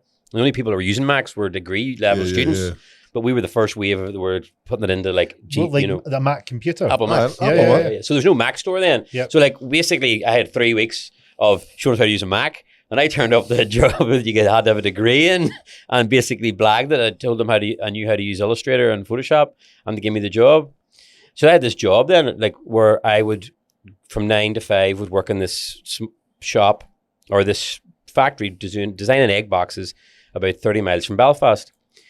Within 2 months of this, I was doing tattoos at this point just in the house on one guy. I went back to John and got more equipment. And this is one guy who was tattooing back in his shop, kept in touch with me. And he was the guy, this guy wanted it 2 sleeves. I had tattooed a samurai on him, the tiny wee samurai, 2 years prior, but he wanted to get 2 sleeves. So he would come up to Belfast each week, and I tattooed him over an ironing board in my kitchen. So my fingers were done. Two sleeves, right? Cling filmed up, did these 2 sleeves every Thursday. And I was working in this factory job, or this design job in a factory, but in the design team during the day. And every time you come up on a Thursday, you would be like, Chris, you should open your own tattoo shop. I'm like, man, like, I'm 19 years old. I'm in the city. I might as well be in New York. I come from Tartarian. I live in Belfast. Might as well have been in New York. I don't know anybody. None of my family are in business. Nobody has a shop. I don't know anything about business. He says, listen, your tattoos are better than anybody else in Belfast. You should open a tattoo shop. So that was fine. I was working away in his sleeves, and one day I went to up Botanic Avenue, just around from where we were living, and there was a shop to rent. And I seen this shop, and I thought, I'll ring the number. So I rang the number, and the agent arranged to meet the agent like 5 o'clock after work one day.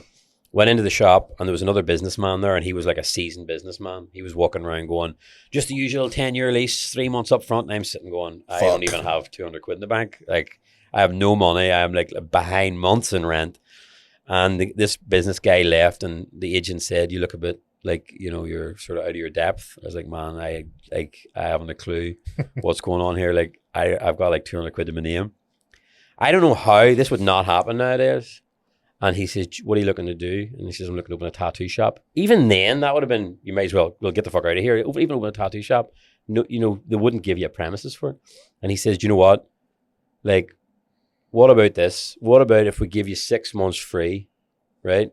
Sign a lease for a year. And at the end of the year, if things are going good, we'll extend it by 5 years. And I was like, brilliant. So my uncle co-signed because I had any money. So he just co-signed. That was it. No money down. Honestly, I shit you not, no money down.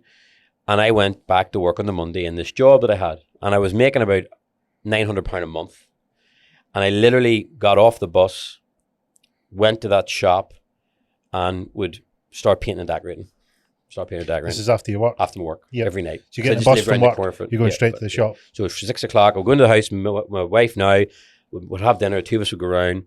There was no lights, high ceiling, I didn't have a ladder, so I couldn't even change the bulbs. So we brought a lamp from the house, and just plugged it in, and just like painted the skirtings as I went. There was no lino, there was holes in the roof, the place was a shithole. And I just learnt how to do DIY, because you have to.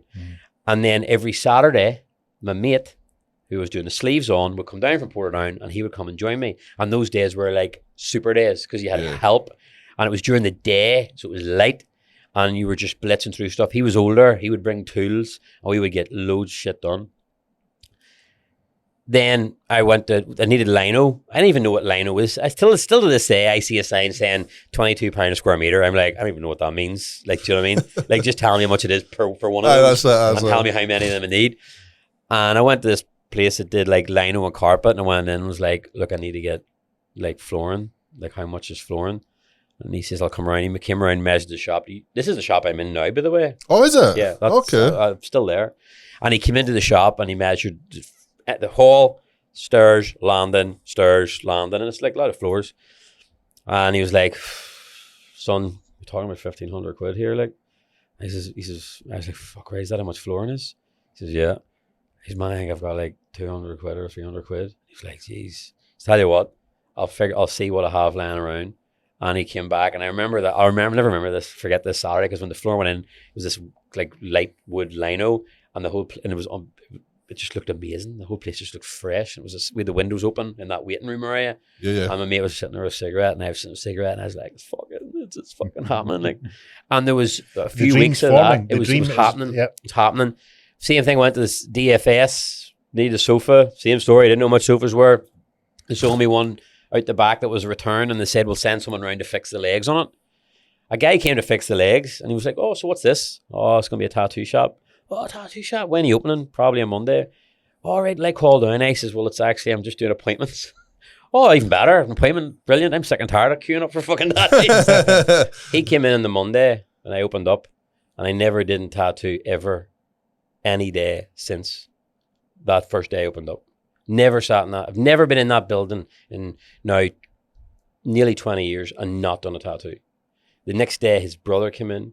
The following day, his mate from the gym came in. The following day, his sister came in. And I'm still really good friends with some of those people, 20 years later. And that is like, literally was done with nothing.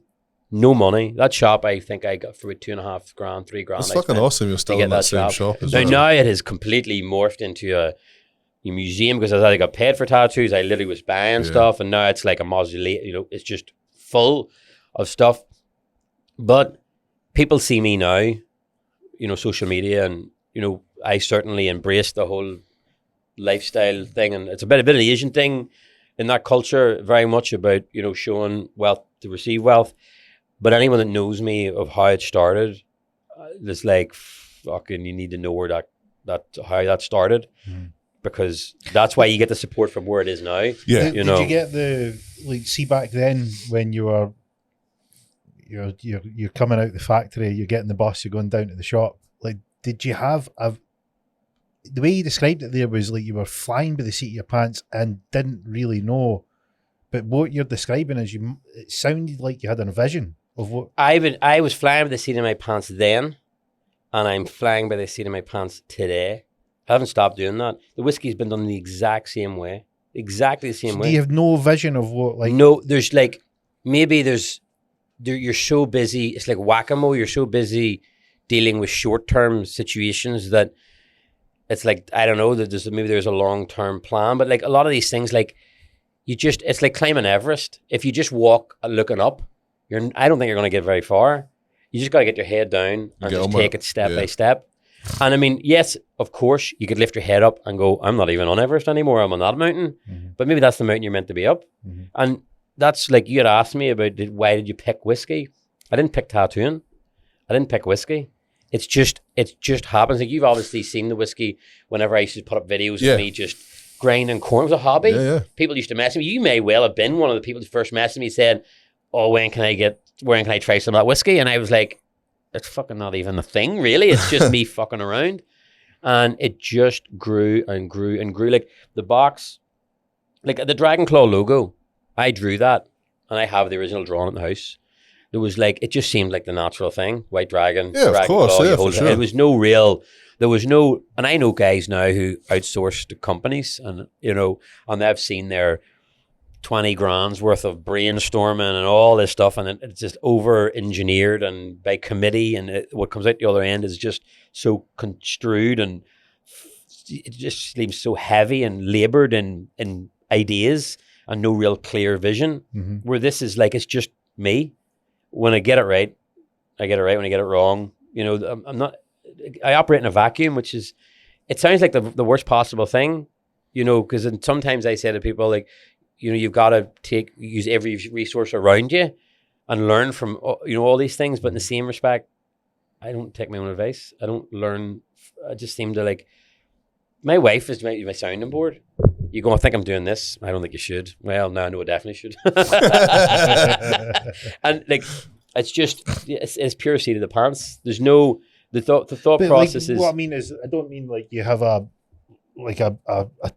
50-step business plan, not like that, but like, do you have it when you have the idea?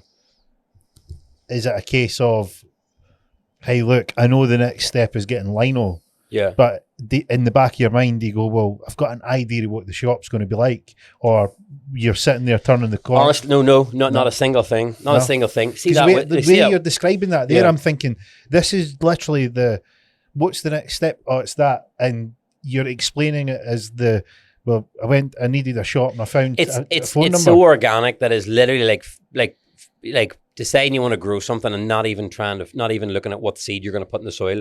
You put it in and then you wait till it starts looking like something. Then you go, oh, that might be a tomato. Better learn how to look after tomatoes now. And then you go, you know, now I've got tomatoes. I better learn what to do with tomatoes. Like, it literally is. It's never one more decision thing further down. That whiskey, like, parts of whiskey is cask management, right? Which is essentially, that's a fundamental part of is when it's aging, how it's aging, how long, day-to-day management. There's guys whose jobs are purely in distilleries to sit at spreadsheets and manage casks.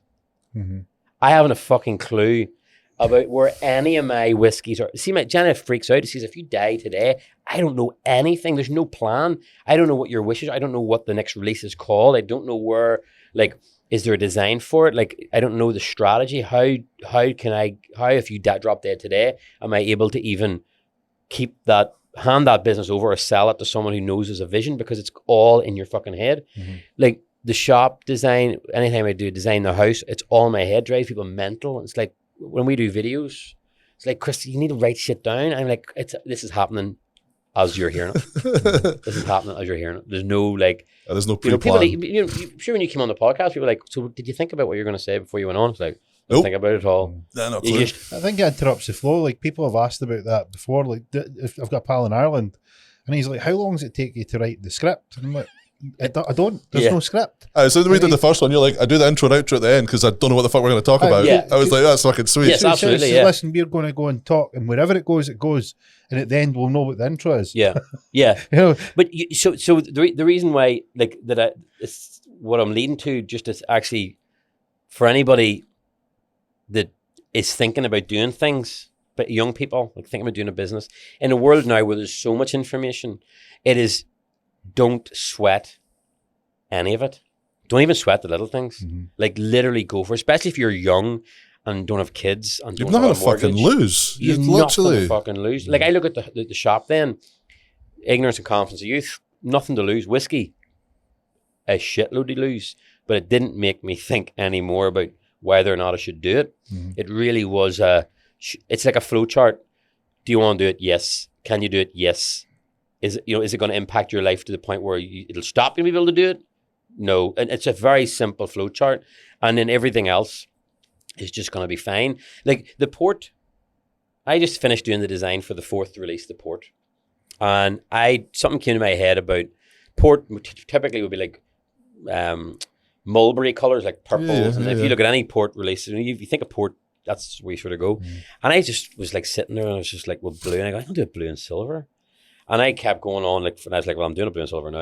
And I was doing it. And I'm like, no, I just sent it off today in the airport, sent off the stuff to print. And I'm going, why the fuck am I doing port blue and silver?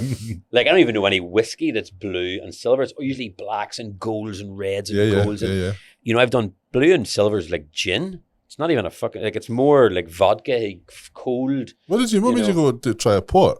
What made me want to do port? Yeah. Same thing. I just was like, you know, I did the Jamaican rum because I thought it'll be fun. Like, even if you look at that light, the way it's reflecting on that pink at the side, on the, you know, that on the outside of the bottle on the dragon. I just wanted it to be sort of like fun. Rum to me is like, if you were marketing a company, rum's probably the funnest one you're going to do. Oh, for sure. Parrots and plants. Whiskey's like, it's a bit stuffy. It's hard to make exciting. For the listeners, the people that aren't watching us in video, we'll put up some pictures of how detailed and thought out this box is. Oh, they're and what's awesome. even more phenomenal now that we've listened to Chris's mind and how it works, I don't think any planning has went into it. It's literally came out. It's not a simple plan. I'll tell you how far the planning didn't go into it. And then you realise these things afterwards. So these go in now into hospitality, you know, hotels, bars, whatnot. And this is where you start learning why you need to plan shit. These look really nice when the light's shining that. See, in a back bar, all 3 of those, you can't see shit. Really? Because the light shines up through the liquid and your whole label is completely silhouetted. Yep. So there's now, if you were from a design background and you were pen designer, they'd be like, we need to lose, they'll have years of knowledge on label design. Yep. Right? But then again, it's metal, it's embossed, and it's nice for the consumer when they're holding it. It's one of the nicest whiskey mean? bottles I've ever fucking seen, to be fair. Like, practicality, this is metal. So when you peel that off, it's very sharp. A lot of people who work on bars have cut their fingers on it. You know, there's another thing, you know, learning curve if you were to sit in trial and error. But the only reason why I didn't trial and error, I couldn't afford to trial or there be error. Yep. It was like, I have this much money and it's going this way. Like this box, these boxes I designed on a piece of paper, just with pens. Yeah. I mean, when they arrived, I didn't even know if that bottle was even going to fit in there. And it was like, thank God it fits. You know, because like, you know, honestly, I swear to Christ, like, couldn't write it. Where do you keep your horseshoe in your ass, or where do you normally keep this horseshoe? Because your luck is blistering. Janice said, so a friend of Janice, whose partner, unfortunately, is the type of guy I feel really sorry for, who just is a real hustler and nothing ever works out for him. Yeah. She said to Jana, how is it like everything Chris does just turns to gold? Mm-hmm. And I don't know whether it is like, it's a lot of hard work and making decisions that some people won't make. I think we all know what that's like. First of all, you're there, you turned up. That's one of the surefire ways that you're going to probably be more likely to succeed if you actually turned up rather than sit in bed and go, maybe someday I should do this. Thing is, if you jump in both feet first, you've no fucking choice but to make it work. You remember the story of hey, we're burning the boats. Like, there's only one outcome here. We are either going to win or die because we're not going to retreat. That whole ethos. And when I was listening to you, I'm thinking about, I'm running through the matrix in my head of how is it that you're making this work. And the thing that keeps popping up in my mind is that you're not hindered by not making a decision. Yeah. It's decision, and that breeds momentum, and momentum breeds progress. Yeah. And that seems to be, you know, like if you're trying to push a big wheel up a hill, to get it started, you need a lot of momentum. Yeah. But if you keep it going, you keep putting steps, keep pushing. Yeah. At no point do you stop, because if you stop, you're now halfway up the hill that you're trying to get to the top of, and you need to then put so much force whilst stopping it going back down the hill. Yeah. You just keep pushing it. I think that's what it is. You know, an idea or a decision, you know, is like a ball and chain, and it really depends on whether you drag that idea around with you or you lift it up and you throw it in front of you, and that idea drags you along, and then you lift it and you just keep throwing it, and you just keep throwing it, and like, you know, they say there's no such thing as perpetual energy, you know, but I actually think when it comes to people, you know, that's what you really want to tap into, is that perpetual energy. You'll run out. It can't be sustainable. Sooner or later, I will fuck up, and it could be in a very big way. But like you said, what do you got to lose? Yeah. And well, how do you get? So how do you get from doing right? You've done up the shop. You've blagged some lino. Yeah. You've got a sofa in. Right, the stars are lining up for you, but you're putting yourself out there. Yeah. You know, you're reaching out to these people, and they're seeing something. And like, hey, look, we'll help the guy out. How did you go? Like, how did you get from doing like paramilitary tattoos, picking out like what the scrap bits of lino? How long did it go from the shop until you started to find that place? Because you said, look, in is it Portadown? Yeah. In Portadown, it's like you keep the sleeves covered. You can't show your tattoos. You know, it's pick it off the wall. Yeah. At what point did you start to find the niche? Well, I think I started like, because I decided that I was going to be a custom shop by appointment. That was massive. No one in Belfast did that, custom tattoos. Mm-hmm. So people would come in and they'd tell me what they want. There's no pictures on the walls. There's only artwork. That threw people straight away. I was beside a Chinese restaurant. People used to come in and go, oh shit, sorry, I thought it was a tattoo shop. And I'm like, oh, it is? Oh, right, I thought it was a Chinese, because it was basically paintings of Chinese fucking paintings. So I just sold Japanese. If a girl wanted stars, I said, well, you get cherry blossoms. If a guy wanted tribal, you know what I actually used to do? I would say, see the tribal, rather than doing a black, what if we put Japanese inside the tribal? So I used to do this big fat tribal with like kois and it was a section of, I made it up, and somehow it seemed to work, but it was just hustling, selling what I wanted to do, and it was just like that was every day. And people love being part of the process. Do you know what I mean? Mm-hmm. Tattooing before was you went in and you picked something off a wall, and you were usually driven by price, and you had very little input, if any input. So all of a sudden people were sitting there with someone like, hey, how are you? Oh, what are you looking? Oh, I'm not too sure. I was thinking, what about dragons? Dragons, you know. The biggest stumbling blocks I ever had, if I look at it was hardest to sell, was putting pink on people.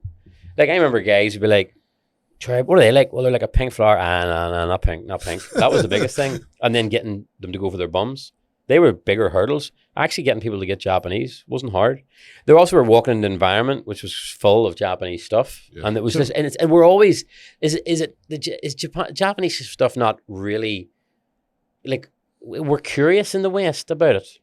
You know, you grew up with stuff, like wasn't into anime, but like, you know, Kung Fu movies, like Japanese, it's that we're intrigued by that world. And the iconography of it, dragons and phoenixes, like, what's not really to like? So it was just about reassuring people and gaining their trust into doing it. And really it was a case of, in the same way that Beckham was, he had that one tattoo and everybody got it. Once people seen it, it just spawned more and more and more of it. How long was it from you opening the shop to finding the Japanese stuff? I always was trying to do it from day one, but you might have done maybe one a week. At the end of the day, if somebody wanted a United badge, they're not walking out with a dragon. They came for a United badge. So there was a time where you were just trying to keep doing it. Then I had a load of guys working for me, and they were all from Hungary, and they were really good. One specialized in portraits, one did tribals. This is like 10, 15 years ago, which wasn't normal really to have international artists. So at that point I decided, look, the guy that was managing the shop for me, I said, look, see, I'm actually now not doing anything with Japanese, and you're the one that's to tell people. So I used to sit in my room. People were like, hi, just see Chris. What are you looking done? Looking at this. He doesn't do that anymore. He does Japanese. What do you mean he does Japanese? And I would be sitting in the other room, just sit like this. And they'd be like, what? Fuck off. I would tell him to go fuck himself. And they'd leave. And I mean, that was for like 6 months to a year of that. And some people were like, oh, right. Oh, listen, no, that's cool. So what's your man who does the portraits like? Oh, no, it's cool. I'll go to him. Some people went with, some people didn't. Some people I still would see, you know, if you bump into them in a bar somewhere, like, I remember you did that. I bet you wouldn't fucking do it now. You're never going to get rid of that. Yeah. But it was a conscious decision that I'm going to do it. And it didn't go down really well. And at the time, other tattooists in the city, I remember being at a convention, and one of them came to me and says, "Who the hell do you think you are? Like, just specializing." Like, that's insane now, because that's all people do from the get-go now. Aye. But then it was like, they thought that I was full of myself, that I would specialize. But I was adamant that the only way I'm going to get good at this thing is to focus purely on this thing. And I mean, it seems so obvious now. But if you want to be a good guitarist, you don't go out and buy a drum kit, a guitar, a keyboard, a flute, and a clarinet. You buy a fucking guitar and you only play the guitar. Well, the conversation with a guy, we were discussing this similar situation in terms of somebody needs to go first. Mm-hmm. Yes. And they get, speaking plainly, the guy's not got the pair to do it. He's not got the minerals. Yeah. And he says to me, he's like, you can let me know if it works. Yeah. And get in touch. And I says, look, I'll remember who wanted to have a crack, who didn't see the people that didn't have the pair and didn't want to stand up. Yeah. I wouldn't wait in my call, because I'll not be ringing you. Yeah. And he's like, well, fair enough. Well, and he says, I don't want to be a pioneer. He says, because pioneers get arrows in the back. Yeah. Oh, absolutely. It's and actually... It sounds like that's... Yeah, it definitely did. I mean, like, it was... And I can understand it. These were people, like, only 5 minutes ago that I said walked in and helped me build my business, helped me be the reason that I was actually had a lifestyle and was, making money and had a successful business. And they probably seen it as turning the back. Other people completely got it. Just were like, 100%. And I actually was doing them a favor. I was sending them to people who worked for me who were going to do a better job. That's I absolutely. couldn't be a jack of all trades. This is what I was going to do. And that's what happened. I basically opted in to purely do Japanese. And then that was probably the one time I didn't fly by the seat of my pants. It was an absolute conscious decision that I'm specialising. I'm focusing. Where did that come from? Because that's really fucking weird considering everything else. I think it just probably got to the point where that love of what I was doing in certain days was starting to be eroded away. And that's a really simple decision to make when that starts happening to you. When you start doing stuff that you're always going to do a good job. But when it starts to, like, you're just going, fuck, not another one of those. And you're fucking dying inside. Like, you're literally just fucking... And Mikey was saying it last time. He says, this, you can be very, very capable of doing it, but the difficulty is that you don't want if you're doing it, you find it so hard, it's treacherous, it's just monotonous, and you just feel like... You actually sort of the customer gets a real raw deal in the environment, not the tattoo, because you sort of like, it's not their fault, but you're sort of resenting them for making you do something against your will. And like, how fucking dare you? Like, how childish is that? Like, we're doing what we love anyway, but at the end of the day, if you are not fortunate, I'm not going to even use that word, if you've worked hard enough to develop a style, and actually, to be honest, what he does is way more pioneering than what I do. By the way, I just do a version of Japanese that is my own. Like, there's very few people will create a style of tattooing. And not only that, a style of tattooing that is so personable to what he does that nobody even copies it. I don't know. Have you seen anybody copy? Oh, there is. Okay, well, there you go. They're trying. Well, that's the biggest. And it's not a compliment because it's shitty, but in there somewhere. I quite like it, mate. Because imitation's the greatest form of flattery. Well, it depends who's doing it. What do you mean if they do? Well, no, I mean, if it's some Italian guy, you're like, all right. But if it's somebody who lives 5 minutes down the road, you're like, motherfucker. I've got some friends that are doing it. But for me, like, if I'm getting copied, I'm on the right track. Well, that's it. I think when you're pioneering certainly a style, that's a really good way of making you feel like I'm doing something right. No one copies a shit cunt. Yeah, exactly. So in that respect, it's good. Yeah. For me, whenever I was doing the Japanese, I wasn't the only white person doing it. There was some real like Philip Liu, Mick from Zurich, a couple of Italian guys. Certainly wasn't the first to do it. So first in Ireland. And the weird thing was that, I'm in Ireland and I'm this Irish guy who's getting notoriously popular for doing Japanese tattoos. Primarily, it was all obviously Asians that were the head. Especially in the global, in the global scene. So, whenever I decided to keep myself, keep it quiet, I won't put anything in the magazines until it's like, wow, where'd that come from? Opposed to each year, oh, he's getting better, he's getting better, he's getting better. And that's what I did. I basically just put a load of photos on CDs and like photograph on the front of some back pieces. Photographs and CDs, yeah. But like, and sent them like, and then to put it with a print and a drawing and send it to like Mickey Violetta and different guys from different magazines, and I sent them all at one time. So this is before social media, so it went to like Flash Magazine, Tattoo Life, Total Tattoo, all the global tattoo magazines all got this at the one time, and there's a photograph of me with a blonde mullet, which is when I first met him. Which actually have a funny story about this. When I first met him was Milan. I had a blonde mullet and I was wearing yoga trousers. And I'd met him and you were tattooing beside Jeremy. And Jeremy Justice, a friend of mine. And I remembered me going to Jeremy, what the fuck is Asian man? And you had said to Jeremy, what the fuck's the deal with the guy with the mullet? But that's actually, that wasn't a pre thing. But, you know, in the sea of, you know, people that all look a bit different, aye, it's good to look a little bit more different. Yeah. It wasn't a plan. To stand out. So all of a sudden, you imagine if this comes in, there's a white guy with a blonde mullet with 10 back pieces around him. Oh, was that the photo? I sent it to all the magazines with like all my work. And literally in the space of a month, every magazine that I bought had my work in it. And the following month, I did an interview for all of them. So as far as like all the shops around the world went, they all got their magazines in. Global Tattoo magazine in Germany, a Polish one. And all of a sudden, it was like, I just like, boom, boom, boom, boom. Bang. Made a Social splash. media now, it's so much harder to do, but it made just enough of a boom impact that then when I went to do the conventions, I remember all the artists were like, there's the guy with the blonde mullet, does them Japanese bodysuits. And it was literally that type of thing. So, and it just was the right timing, the right place, the right timing. And sometimes certain things are just sort of meant to be. And that was pretty much the start of it. And that has been the last 10 years.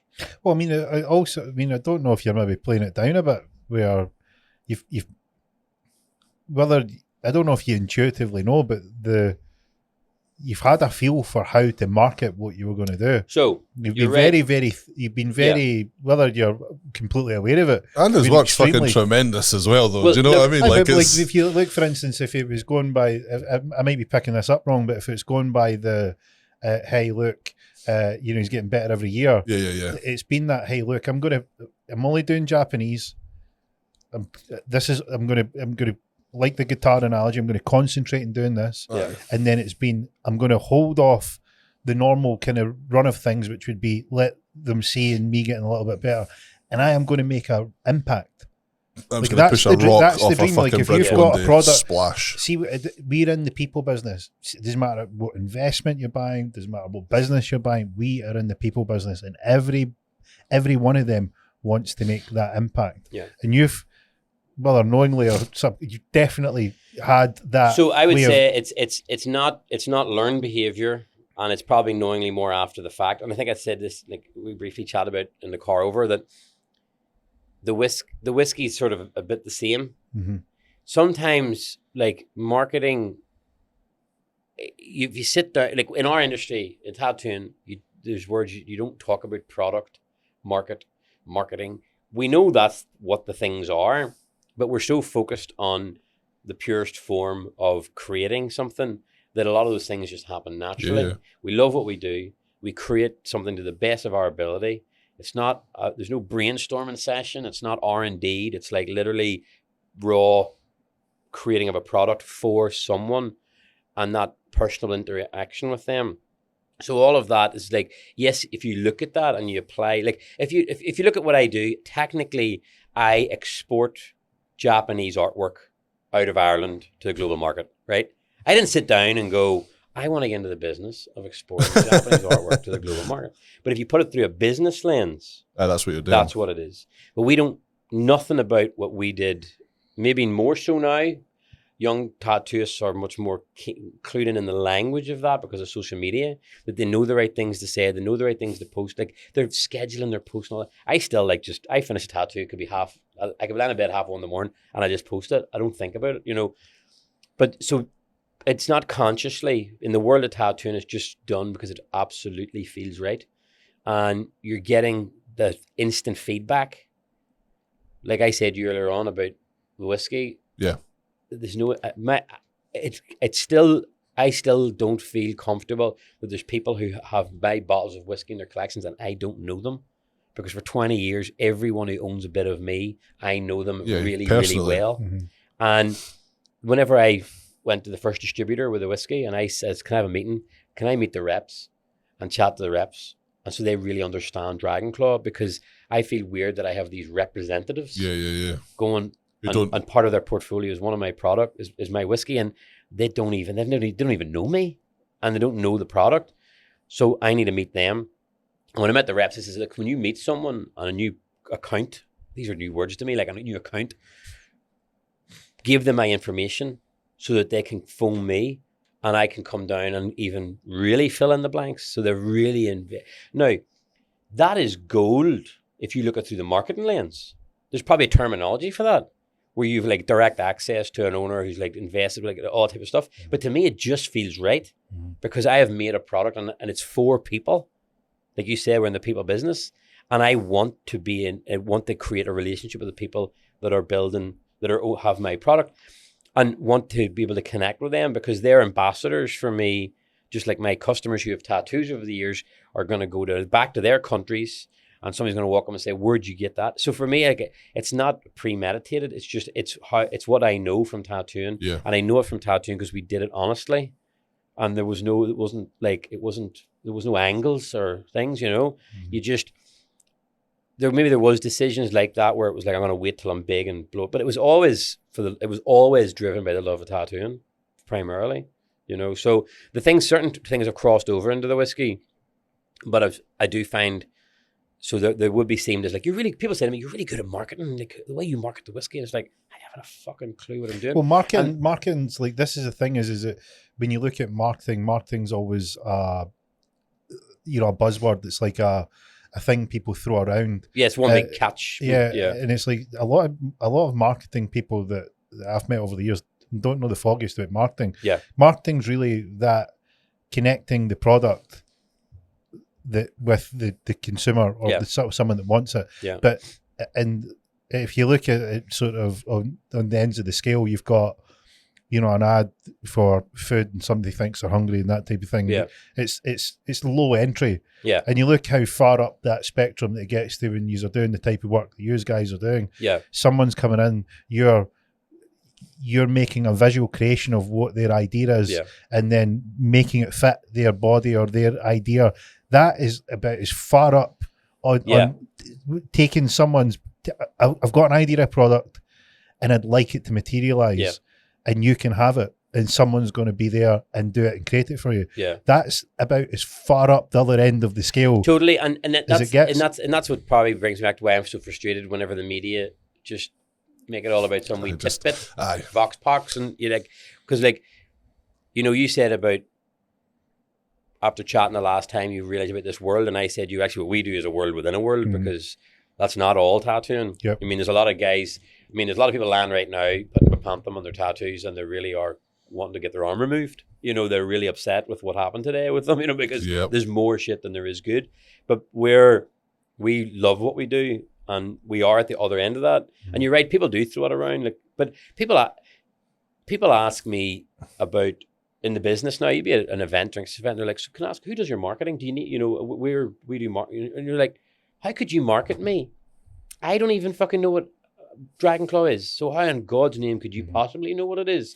And it's the same with tattooing. Like, can you imagine outsourcing marketing for you, what you do? It just seems like mind-blowing. It's like, no, you would. But I guarantee you there's tattoos out there are probably paying marketing companies. Oh, no, there is. All I know folk that have their social media accounts ran for them and all this type of shit. Yeah, it's fucking wild. Here's the thing. It's like, see, even like when I'm posting up the clips, you'll know what it's like when you're going over your work, whatever that work may be. Yeah. You'll have a feel for, hey, look, this is what I think works. That bit's good, but that bit's better. And it's like that constant filtering process. I mean, the best will in the world, you've got someone out there who is being paid to just go, look, click, click, click. They've not got that finesse where they can go, look, I know exactly. You can feel the energy. You can feel the message that's in there, and you go, that's the one.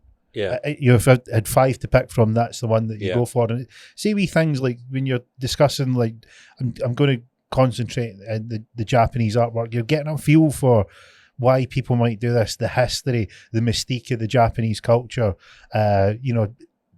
portraying that over to the clients that come in and go, hey, look, I'm thinking about getting something. What would you recommend? And you're able to transfer that story, the energy, the history, and then create something to go, yeah, I'm in. Yeah. I love that idea. And I don't think you can do that with outsourcing it. No. Because there's a magic in there that I'm afraid you're either getting it at the source. Like you can have somebody else doing it for you at all. Yeah. Like, it's like, for instance, there's a magic fountain at the top of the mountain. You can only get it if you climb the mountain, you go straight to the source. Yeah. You can get it downstream, but it's went through rocks and all sorts of stuff and minerals. It's not the same as up there. Yeah. If you want it, then you can go there. But the people certainly want to make that connection with you. And actually I enjoy it. Honestly, I don't know how much, I honestly can tell you now in 20 years, I've only had one customer I didn't get on with. See, I've been very lucky that way as well. Like I've seen problem clientele, but I've never physically had to deal with one. Yeah, because I've been very lucky. It was funny when we were talking to Mikey, because what happened with Mikey, I don't know if you'd seen the interview where I said to him, was like, have you had any shockers? Like, have you had anything where it went sort of sideways? Yeah. He's like, nah, like, my clients have been great, and I can't think.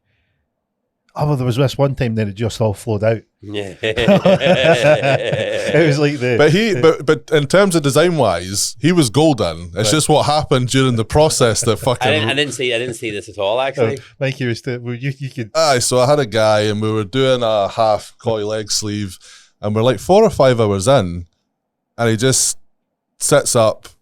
Oh, I don't feel great. Passes out. Wakes up, and he's Emily Rose Murray.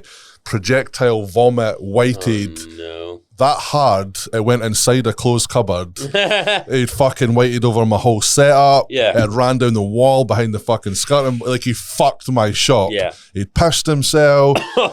And he's just like, and I left. Yeah. Charlie was 8 months pregnant, and I walked out. I'm like, I'd never smelt anything like that. But the guy was probably feeling like it's embarrassing anyway. But mate, Charlie went and got him a new set of clothes. Yeah. Came back down, got him all cleaned up, changed, fresh clays and that. He's like, do I still have to pay for the full day? I'm like, lad, I need to burn my fucking shop now. You're lucky there's not a fucking surcharge. And so like, as far as a client went, design wise, it was golden. But then, the passing out thing, that's just completely like. I've had pass outs, really. lad, but what the fuck? What about when he paid? Oh, aye, and he handed me the money, and it was dripping in pish. Oh, geez. So that was my apprentices. That was plastic money days or paper money? No, it was paper money days. Paper money days. They soaked up the pish. Good and and I just says to my apprentice, I'm like, that's your wages, lad. Yeah. I'm not fucking touching that shit. Like. No, I've only ever had somebody pay himself once, but like never, not to the extent of that. It was actually a female client, and it was years ago when I worked in the shop, and she was like a pretty big woman, tall and pretty heavy set, and she sort of felt like she was not feeling great. And she sat in one of them wee round stools with no back, and she was like, can I move into swap chairs? And, then I didn't really know any better. She was like, yeah. So as she stood up, went down. She fell into me, and I sort of caught her, but she was just pure dead. No, I'd give her a wee cup of water first, and she stood up and she fell into me dead weight. I tried to sort of hold her onto the cabinet, fell down with her, sort of like rolled over like with on top of her. My leg was sort of trapped under her. My other leg over, trying to get my leg out. She then woke up in the middle of me being on top of her. The plastic cup of water had then like crushed and spilt all over, made her whole like groin wet. And there's me, like, she wakes up and I'm on top of her. She's like, what are you doing to me? She was, and then she went, have I pissed myself? I was like, I don't know if you pissed yourself. I'm trying to get my leg out. But like, it was just a fucking like a roll of unfortunate events. And then the boss, he came in with swinging a fish supper and was like, what the fuck's going on here? Like, I'm lying on top of her and I'm like 17 years old. It's like, Chris, you're not supposed to do that. No, that's not how you're meant to do these tattoos. I told you, you're not meant to do it like that. But no, that's the only one. But it's never really too bad. Which is weird because you'd think people would pass out more. They always seem to pass out before when you're drawing on them. Like they're standing up and you're drawing on them. See those words? Stand still. Yeah, and the next thing they're fucking... You're like, you're all right. And they never want to tell you. They want to suffer in silence. And then they don't tell you until too late. And the next minute they're just fucking... Guys will tell you. Yeah. Women won't. I don't know if it's just because they're more nails than us. I don't know what the crack is. Yeah. And they'll wait, and it's like when they admit they're fucked, they're fucked. Yeah, they're yeah, so far gone. Past the point. Well, the thing is, you're more equipped. Like, you're obviously stronger than I am. So I would say, like, if a girl goes to fall, it's fine. Like, if a fella goes to fall, I'm like, sorry, mate. No point me going with you. Yeah. But no, like, the customers have been great. There really hasn't been any bad ones. And that's what I mean, the human connection part of it is so vital. What happened with the one that they didn't go on with? He was just really treated the space like it was his own. Really weird. I remember hearing like magazines ripping, and he was ripping pictures out of magazines. And then one day he came in, and he came into like in my room where I was tattooing. Like, he arrived in early, and he just came in and set his car keys down on his drink, and then like it was just really overfamiliar, and it really annoyed me because it was like it was that customer's time, and he was sort of coming in. Then one morning I arrived in, and he was in my room like flicking through my camera. Like, looking, he was like, "Oh, how's it going, man? Just looking at the recent pieces you've been doing." And I actually says, "All right." I walked out, went to the guy, the manager, goes, "Listen, you may tell him I'm on my way home." And he was like, "What?" And I goes, I don't even know how to deal with that. I'm just out of here. And that was like, you know, really, even the grand scheme of things, not that bad, but it's fucking that's the weird, problem. Though, you know what I mean? It's crossing a boundary there, you know. And you do, like, I'm very, you know, some people are so respectful. Like, there's people who I know would be like, "Oh, I haven't seen you in ages. I'll call in. Oh, I don't like to bother you when you're working." Like, no, listen, call in. But some people just overstep boundaries. But like the fact that you're dealing with people so intimately every day for so many years, it's quite shocking that it really is without issue. Never even had an argument with a customer. Mm-hmm. Not that I can remember anyway. What about after you made the impact? Yeah. What was the sort of response like? It was perfect storm. Social media just kicked off. I was an early adopter on Facebook, and you know, people started flying over and getting tattoos. And I remember the first one, it was like a guy from England. I was like, holy shit, a guy from England. And then it was a guy from France, and then America, then South America. And then now it's just probably 70% international clients all flying in. Wow. And then that sort of gave rise to me introducing the 2-day appointment, which is sort of industry standard now.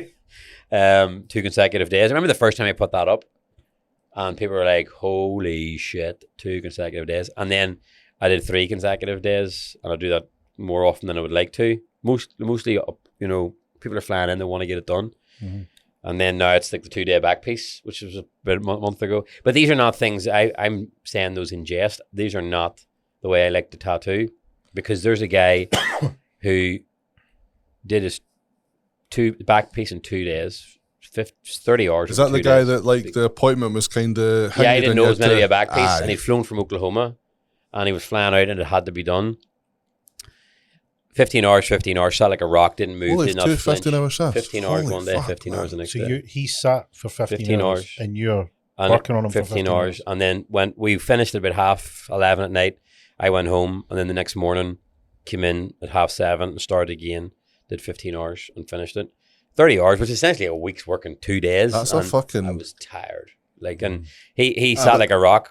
I couldn't have done it if it wasn't have been him. If he had been moving or flinching. Because see, the thing is, see when you go in like past like 7 hours, I can comfortably do 8 hours, no problem. See, I hit 9, I can get very snappy. It takes a lot out of you. You know what I mean? You know, like if especially if you're doing an arm and you know you're tattooing it, and they want to look at you like. I'm like, listen, would you fucking stop moving your arm? That's not what I'm like during the 7 hours. Yeah.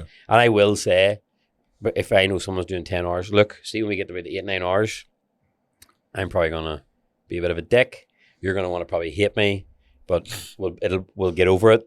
I'll say it once and it'll be totally fine. And at the end of the session, you're buzzing, you're all having the crack, but you're entering into a territory which isn't fucking normal. Do you know what I mean? Like, imagine being in a lift for 7 hours. You know, sooner or later, you're going to disagree on something. Chris, I get there in about 4 minutes. 4 minutes. I mean, 9 hours is good. 10 hours. So really 15 hours over 2 days. Yeah, it's pretty...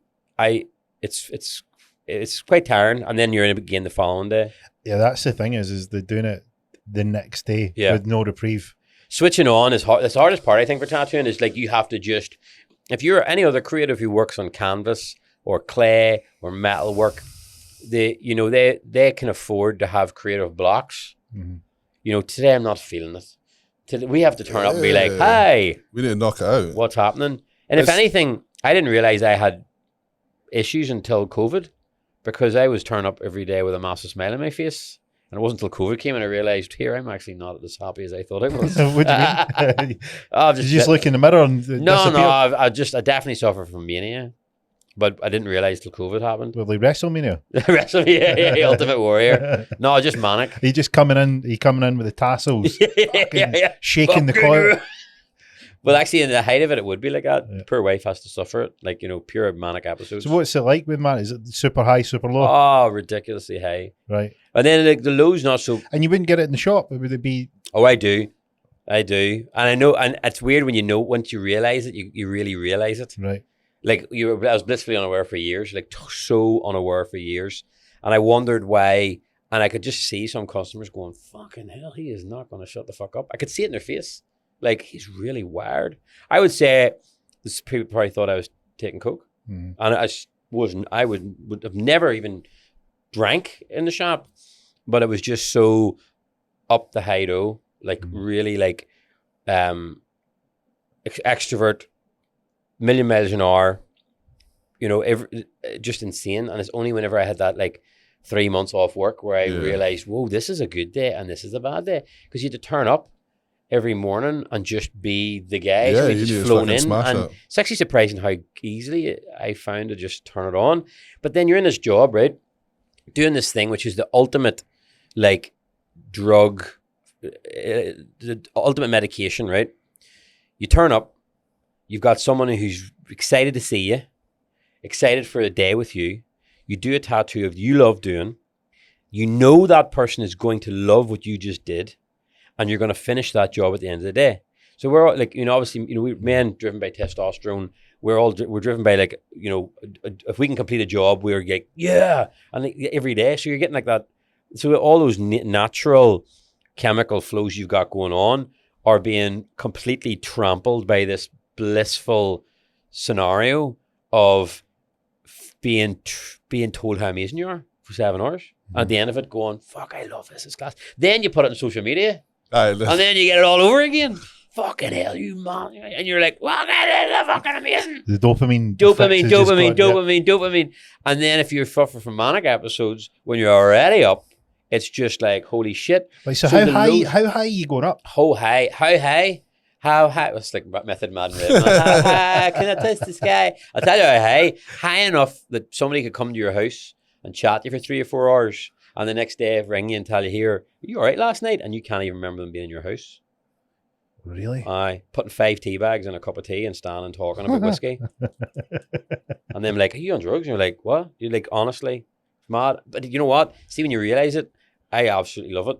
Because I can just ride the shit out of it. That's why all this stuff gets done, where you can literally, there's an outlet for it. Yeah. If I was in an office, in a call center, I would not be able to hold down a job, and my co-workers would be like, oh, fucking hell, here he comes. Designing on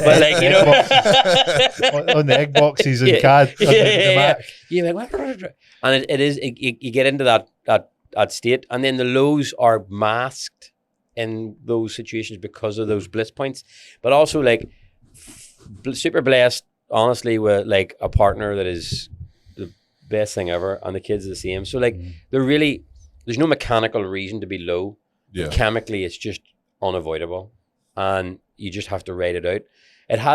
It was last Christmas was a really bad one. Like, I think for 3 days I just didn't get off the sofa, and like, just zero, like, do you know what? I actually completely forgot that we're even talking about this in camera. Like, zero energy and just nothing. And my wife just knew, like, just need to give you a bye ball. And then like, it happens, and all of a sudden it's just you're back in the room and you're totally fine. Did she know it before you knew it? She just thought I was mad. Because like, I mean, my wife is so level, so grounded, and my head is well and truly up my ass 24/7. I mean, I was in Amsterdam. I was flying home from Amsterdam on Friday, and by the time we got on the plane, I had applied for a Guinness Book of Records. Do you know what I mean? I was watching a Netflix documentary one night, I woke up the next morning and I'd actually applied to join a degree course for politics, philosophy and economics. And I actually went to it. Do you know what I mean? Like, off in the middle of Vietnam, the war documentary, I'm sitting going, I knew that. I meant it. Like, I knew that. Pause. When can I do it? Just madness. What were you applying to the Guinness Book of World Records for? I can't tell you yet. I'll tell you off camera because I don't want to tell you because it's fucking class. But I don't want to say it in case somebody copies it. And it's but so it's just what it's like constantly. I have one friend. He just texts me. Well. You know, I see what's on the menu. What are you fucking up to now? Like, and it's a joke. Like in that propeller thing. You know, you said that. But he was like, I fucking private plane. I was like, actually, I was like, wouldn't surprise me. Like, I mean, like, it's just, and it's sort of become a caricature of that, and you have to feed off anything that's doing you good, and you know that's all it really is. And it's not doing any harm. But I know, right? And tattooing is just the right place for me to be. It's just I don't know how I could have survived in any other fucking thing. Do you know what I mean? But in the whiskey, in a weird way, it's also brilliant because you're working in an industry which is highly conservative, actually. It's whiskey, but it's really conservative. Oh, no, big time. Yeah, absolutely. You've been to distilleries. There's nobody with tattoos. No, they're all on their body warmers. Fucking, and they're fucking, you know, like everything's so... So I go to whiskey tastings, right? The last one I did where I do an event, and it was me, McConnell's, Bushmills, big brands, and they've sent their brand ambassador, who's like on script. And I'm like, who wants to go last? I says, I'll go last. Everybody's going to be drunk. And, you know, it'll be better crack. The concept was everybody got a cocktail and a serve, 5 brands. So I came on, everybody said 4 whiskeys and 4 cocktails. And I was just like, you know, it was like fucking, it was in the palm of your hand. And I was lit. You were saying stuff that other brands were like, oh, what the fuck? You know, I was like, listen, we'll take a wee break. If anybody wants to go up and do a line of gear, give you 5 minutes off. I mean, shit that like Bushmills guys was like, did he just say that? Yeah. You know, so it's exciting because then in that world, it's so stale. Yeah. So you can just come into it and just not give a fuck. And the thing being is that like, I was talking about this the last episode. People love that bravado. Like, people love that energy. See that we're all thinking it. We all feel it. It all happens behind closed doors. And see just that little, just opening the door, just a little bit of it comes out. They love it. People certainly do because it's fresh. Yeah. And it certainly like it blows the cobwebs off. They also like it for about 2 hours on a Thursday night. You know, that's it.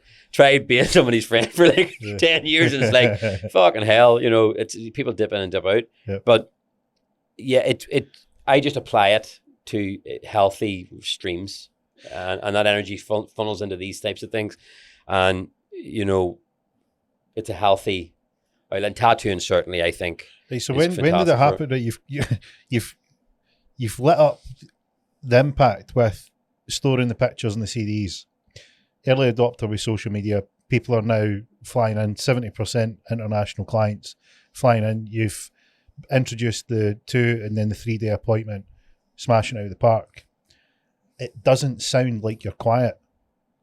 What do you mean quiet? It doesn't sound like you're lacking things to do in your day. No, definitely not. Like, I mean, how did you end up going, I'm going to start a whiskey brand? It was lockdown. You know, lockdown, there was, like, because you would have seen it, the growth on the social media side of things. There was nothing else to do. And tattooing, like, I did everything. You know, when you're tattooing, you're self-employed, I think. You have these wee fantasies of what you'd love to do if you had a day off, right? But you never take a day off because you're not getting paid. What have you came up with in Armenia? Well, do you know what my number one thing to do, and it was my wee fantasy to do, right? And I did it in lockdown. I see once I did it, I was like, I can go back to work now. Was this on a Wednesday morning at 10 o'clock in the morning, get into bed with a bottle of red wine and watch Ben-Hur. And I did it. I drank the bottle of red wine. I watched Ben-Hur steaming, like fucking watching Ben-Hur, and then had a hangover by 3 o'clock in the afternoon. And that was it. That was like, how sad is that? But for me, that was like, that just, if I found myself in bed drinking red wine, watching Ben-Hur at 10 o'clock on a Wednesday morning, either my life is fucking perfect or I have fucked it all up, right? And COVID was the only time where I could find out I could do that in a safe environment. Do you know what I mean? Because that's the dream. Like, I mean, not the specific dream, I get you. At the height of when you should be doing the most, you're doing fuck all squared and not feeling guilty about it. I've had times where I've had a bit of free time, and I would like to think that I think outside the box. Never, and I repeat, let me emphasise, never. I've came up with some wild stuff. Yeah. You would need to send the Coast Guard out to the mid-Atlantic. That's this far out. Yeah. How did you come up with, why a Wednesday? Why 10 o'clock in the morning? Why red wine? It was just, and why Ben Hur? Was just so irresponsible, right? Of kids. If you walk in your dad, well, maybe I'm flew to Glasgow, and I'm also from Belfast, so it's pretty normal.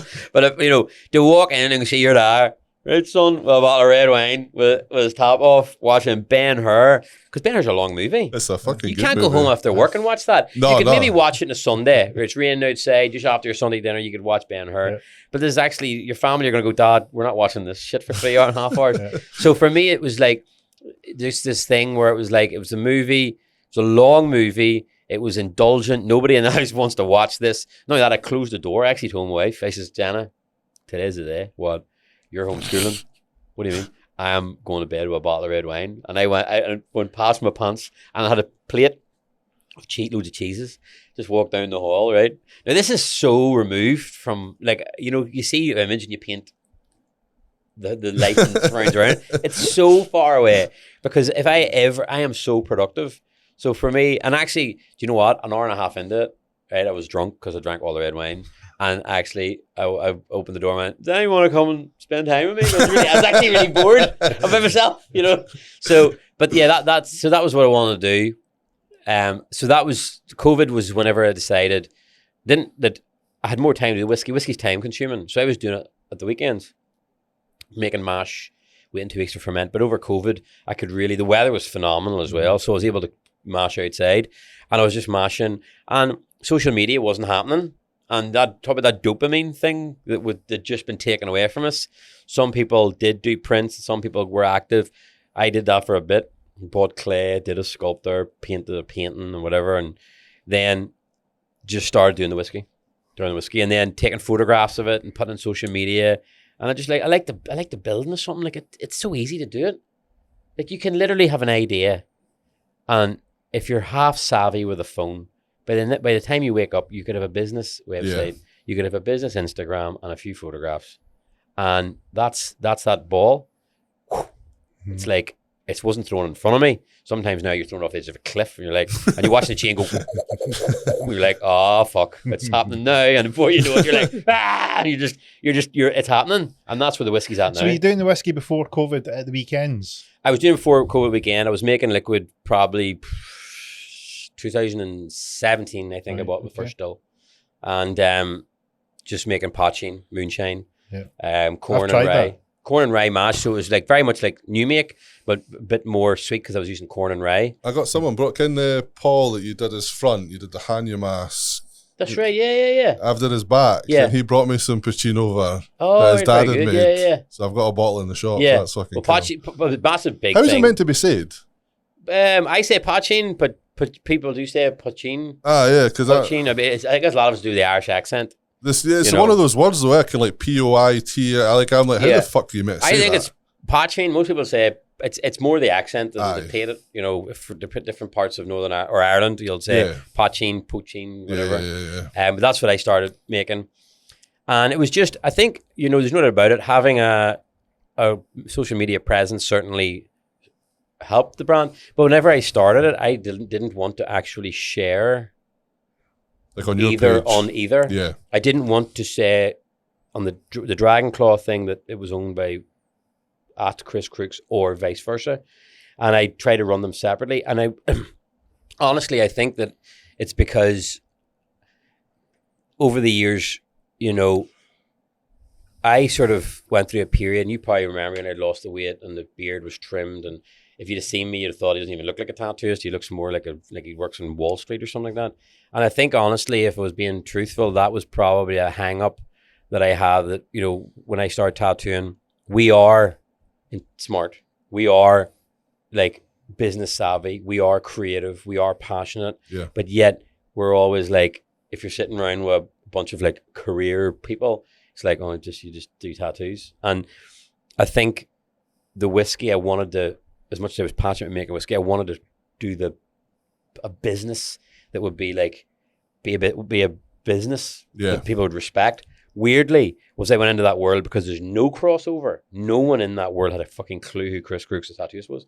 And for about 6 months to a year when I did events or went to stuff, like, you're the whiskey guy. See, for the first few weeks, I actually liked it.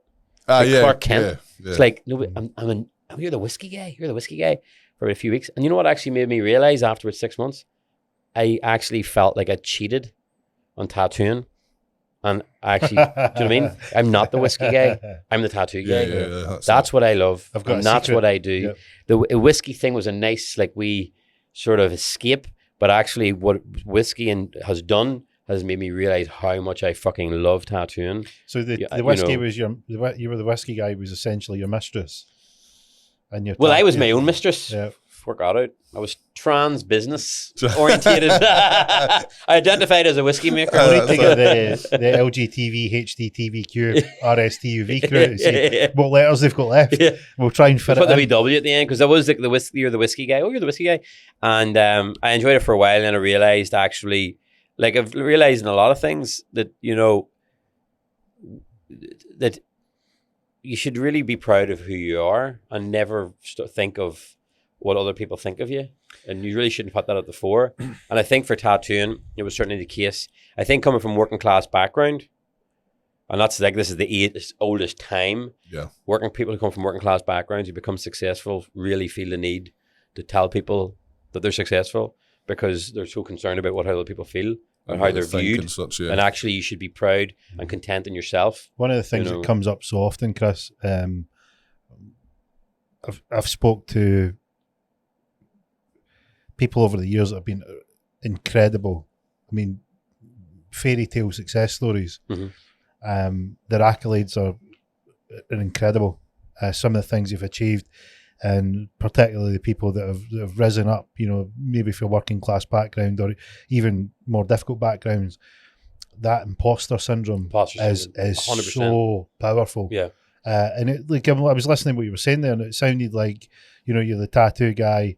And you just listen to your story. The tattoo guy, struggling to get the shop together. You know, you're like flying by the seat of your pants. You know, you nearly got into the sort of traditional mainstream world, followed this path, lived the dream, and then there's still that urge to be like, well, it'd be cool to sort of fit in that. That's the last piece. Yeah. And then you go and you get the piece and you go, it's like that moment where you go, oh no, it's not me. Yeah. I thought it would be nice, but this isn't my piece. This isn't for me. Yeah. I'm this guy. Yeah. That's 100% what it is. Yeah. And it is that imposter syndrome. And I mean, you could probably sit with a therapist and look at, I don't think it's just even just from a working class background, but I think it certainly is a big part of it. And whenever I went through that period of dressing, like not looking like a tattooist, I remember being in a few places, and I used to always love asking the other person what they did and talking at extent about what they do. And typically it's environments where people, well, one in particular was on the Orient Express, which is like, you know, pretty much the epitome of, you know, successful people are in there. Complete opulence and as well. Opulence, absolutely. I remember sitting there with Jenna, and I was wearing white trousers. I had, like, I wasn't gaudy. I actually looked fantastic, I think, anyway. And I was sitting across from another couple, and we were in the bar cart, and we were chatting away, and I asked the guy, you know, what do you do yourself? And he owned a big construction company in Manchester and they just went through the recession, and they held on to this land, a bitter end, and they've sold it to development, you know, hundreds of millions and blah, blah.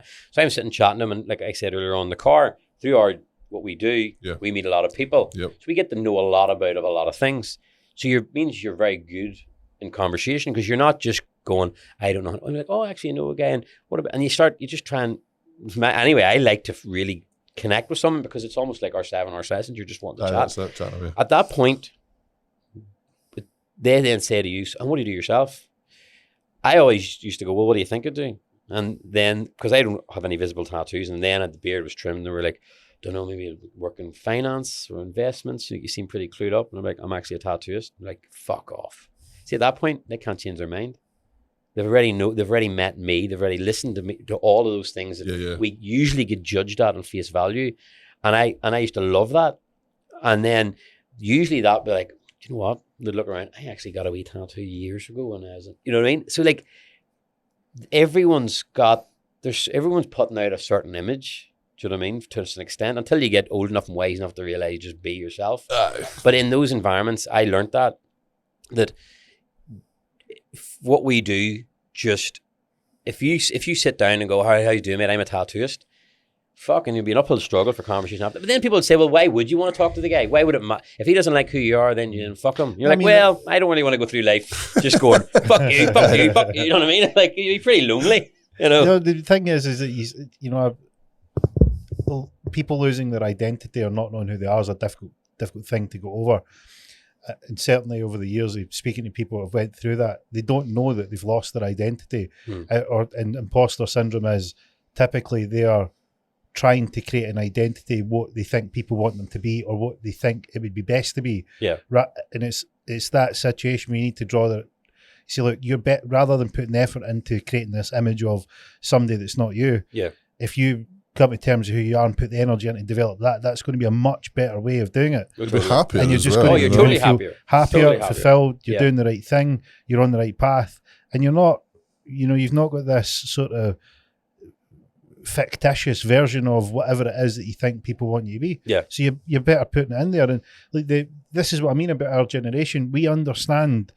Like if you look at people that have got social media content, they've got a whole image of what outwardly the internet thinks that they are, and it's actually really quite far away from who they are, because who they are doesn't have a filter and lights and best angles and all the other stuff that goes with social media. Now that's not beating up on social media. Social media is a great tool, but also it has some downside, and the downside is that it exasperates that feeling of trying to fill an image that's not really you. Absolutely. And you're better working on the you part for that'll give you long-term results rather than this short-term fix. Well, that period, it's, like I look at that period of time, and it was only for it was 2016, and it was sort of happened like quite weirdly.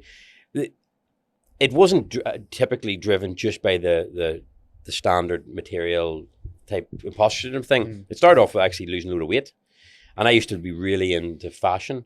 But when you get really big, fashion becomes like secondary, and all of a sudden I could go into shops and actually put on a 34 or designer clothes, but not like gaudy designer, but actual nice fitted suits. And I started getting fitted suits because I finally could wear them.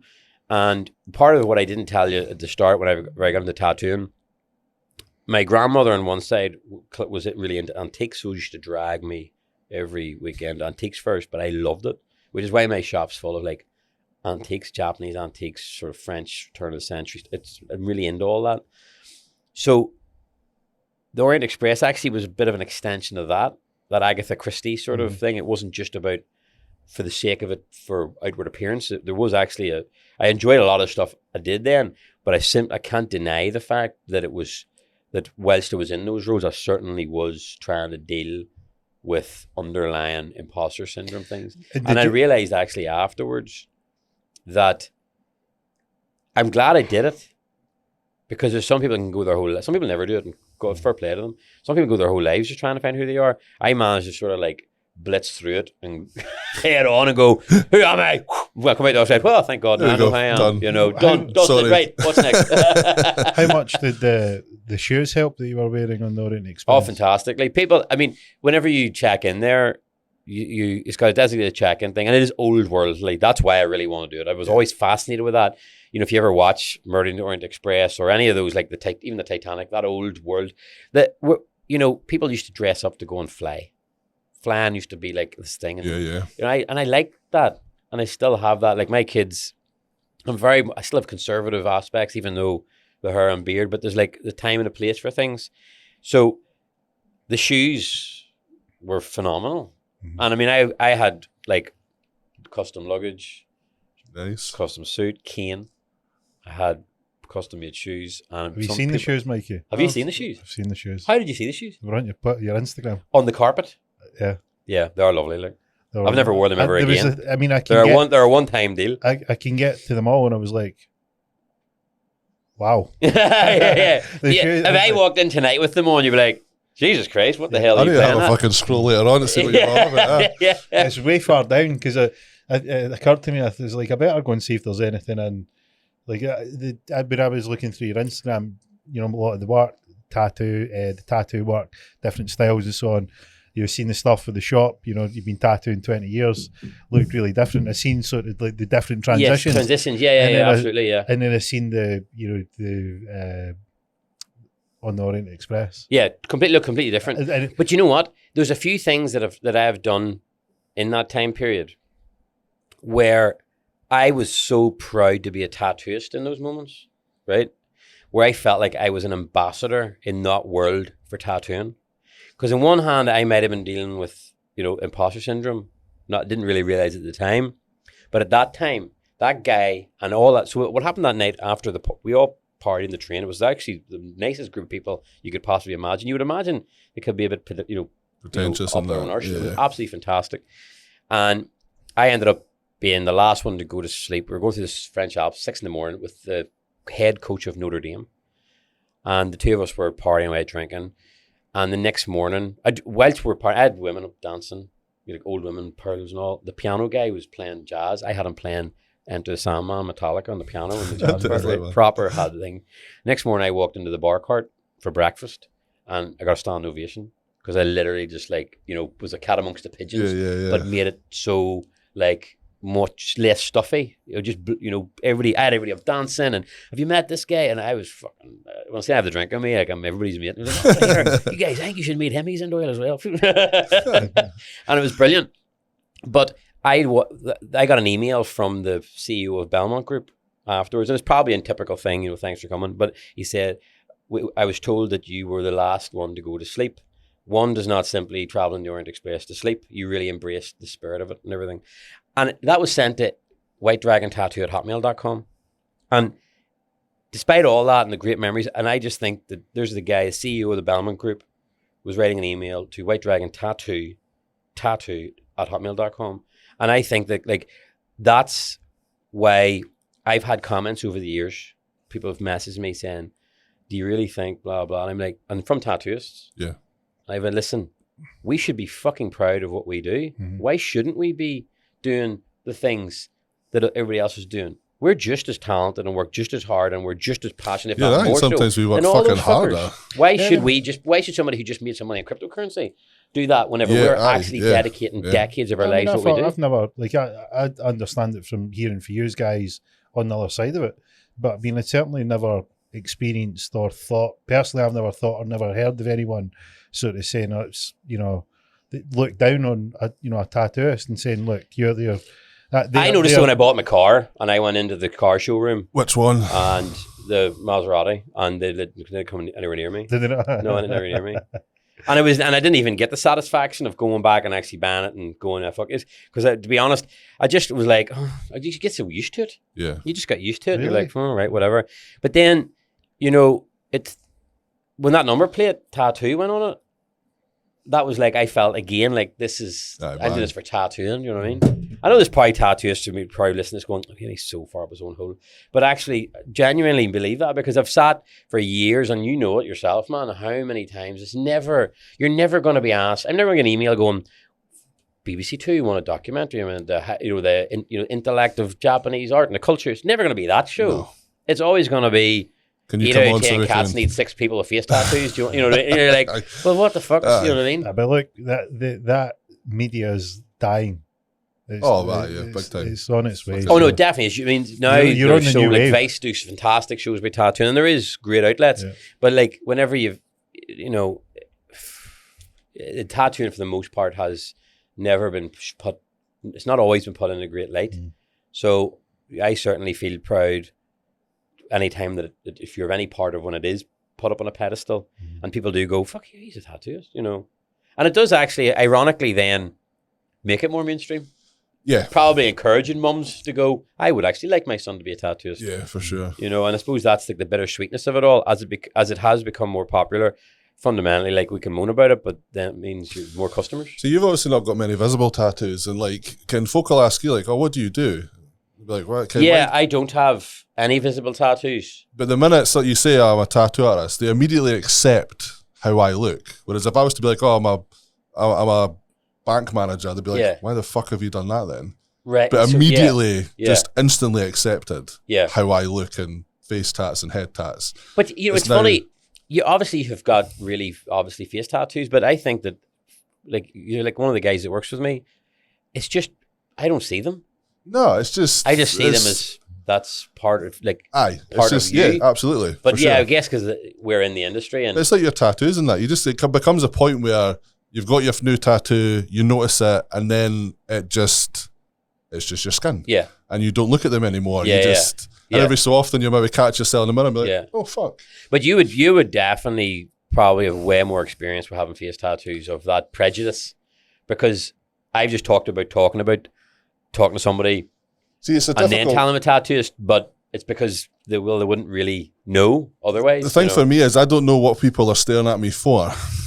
Because there's many factors that someone could be staring at me, so it's a tricky one for me. Yeah. And it's not until someone kind of be like, why have you done that? And you're like, oh, I'm a tattoo artist, and they're like, oh, cool, sound. Yeah. I've now not got an issue with what you put yourself. Immediately, I'm on. I know, because people really do make it their business. Yeah, you know what I mean. It's like, I mean, I think it's fascinating that you've just got this sort of industry that has got so much of its own sort of ecosystem. It has its own world and its own parts, and you fit in. I think if you were to go and build someone to replicate, like if you built a poster boy for a tattoo industry, I don't know how you wouldn't come out with Mikey. You know, absolutely gigantic, got tattoos. Just looks like. But even in the tattoo industry, he stands out. No. It does me proud though. It does me well. Like people, like you were saying earlier with your mohawk and that. You become a brand. Yeah, I'm the big guy, and people know the big Scottish guy. Yeah. Okay, and whether they know my name or not is another thing, but they don't fucking forget me. Mm-hmm.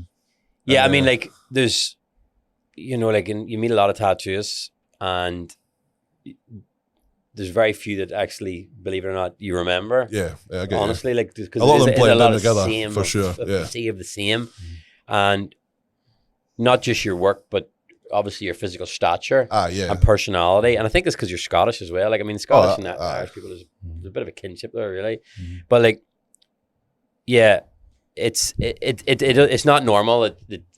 It's if you have attributes that can make you stand out and you can capitalize on them, you absolutely have to use them. Right, for sure. Absolutely. You've got an edge that can get you out the pack, if you like. You know, jump on it. So what's next for you? Don't know. I sort of thought you would say that. Find out the next lockdown. Don't know. My wife would have not. I have ideas every fucking day. I mean, and I actually wish. I always said I love to like win like the Euro Millions and just. Oh, how good would that fucking be? Just hire people to go, here's an idea, run with it, there's some money. I like Elon Musk. Let me know how it gets on. He's saying ahead. He's fucking go. But no, like there is. You need a filter. You need a filter. Like Mikey's shot a few ideas, and like the fifth one we got to was quite good. Yeah. Fuck off! It was the third. The first four were fucking roasting. I'm like, Mikey, these are never going to get off the ground. Yeah. But the fifth one's got some mileage, but the first four, but you know, that's what you need a filtering process. Yeah. It's hard. A gatekeeper be like, right, look, it's a good idea, but I think it stays at the idea stage. Yeah. The market's not ready for that. But you know, like it's funny. You get customers who tell you business ideas or they're starting a business, and sometimes you go, "Oh, good luck with that." And then there's other ones, and then they actually surprise you, and they're actually phenomenal. I'm really so old school in business. It's like. I've got a bit of money and I'm going to try and make a business out of it, and then I'll make some money and I'll use that money to put it back in. The whiskey is like all self-funded. There's no loans, no finance or whatever. And that is just so alien to that industry. That industry is the first port of call is round investors and cask programs and blah, blah. And the thought of that, you touched on it earlier on about accountants and projections and stuff. Mm-hmm. I've sat and with someone who projected Dragonclaw, and most people would rub their hands together, and I just went, fuck that. If I let that get to my head, that will seriously impede my ability to fly by the seat of my pants. I don't need that. I don't need that type of carrot on a stick, because that's not a real carrot. That's an inflatable carrot that when I finally sit down to gnaw on it, it's going to go, do you know what I mean? A really tangible, like, you know, like you used to say in business years ago, what was the first thing you used to always see under a business sign? Established 1972. That was like the gold standard. It was like how long you've been around. Yeah. Now it's like people are like, I know guys that have come up with ideas 6 months ago and they're now turning over $500,000 a year. You know, they haven't even hit their first yearly thing and they're $500,000 because of the world of the internet and drop shipping and web, all this type of stuff. And you just go, I create stuff with my hands and sell it. I mean, it's about as candlestick maker, bread maker, you know, as you can get. For sure. It's quite Victorian. Even if you think of the way that you approach things, even if you had that big carrot, the constraints would limit the way you like to operate. Yeah. So, you know, when you have investors, you have, you know, a duty to report, and you've got targets and key I got the indicators. business valued to go to an investor meeting and had to get it valued independently and in third party. And, you know, the type of number that would make you go, woohoo, and it made me go, fuck. Then I went to that meeting, and the goal was to come out with an agreement for a percentage of that perceived value. And it wasn't signed on, but it was agreed on. And I left that meeting and I was like, oh, I don't even like that. I should be coming out of that feeling like yes. Buzzing. And I actually felt like it just, all I seen was accountability, and and obviously sometimes in a good way, probably in a very good way, but also it just, there was a few things said to me in the meeting where it was like, and you know, Chris, like, you're gonna have to come to terms with your decision-making process isn't going to be the same as it was. You're going to have to consult. And I just went, fuck that. Because, and you know what? You know, 10 business gurus could sit down and tell you, Chris, if you think you're going to get to the end of this race making all the decisions about somebody telling you no, then your head's up your ass and it will continue to be a boutique brand. But I just feel that my approach to it is to, if somebody sat down, like I said earlier on, and says, if I want to be an Irish guy who creates world-class Japanese tattoos for export, right? Or I'm an Irish guy and I want to create a whiskey brand worth X, Y, Z. The first one is exponentially harder, and I did that. So the second one is pretty fucking easy. Be Irish, make a whiskey brand that's a little bit more interesting than everybody else's, with a little bit more something going on about it. That's going to be fine. That's an easy task to do. It's just about sticking, just to keep doing it and not taking my foot off the gas. But the first one would be exponential. Can you imagine where you're at now and then going back and telling you that that's where you want to get? Aye. It just wouldn't seem conceivable. It really wouldn't, because it's so many. It's not like other businesses. There's so many like sliding door moments, like I said earlier on, you know, and you can do all the right things, but there's magic. There's still magic in it. It might just not work. This is what happens, and I speak to investors and business people all the time, and one of the things that comes up more often than not is the setting your goal.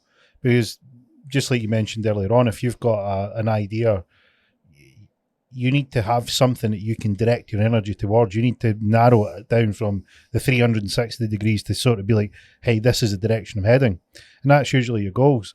And one of the things that comes up all the time, and it drives me crazy, is you look at someone's goals and I'm like, is this the best you can come up with? Yeah. Like, if you had a magic wand, this is like, the genie comes out the lamp, you've got 3 wishes. Is this it? Yeah. And they're like, I want it to be realistic. I'm like, you should never, ever, ever have realistic goals. Yeah. This is because at some point in time in your life, the life that you're living right now, that's real, here and now, was entirely unrealistic to you. Oh, completely. Not a few years ago. Yeah. So you'd never, ever, if there's a line here of the edge of realistic, your goal needs to be the other side of it.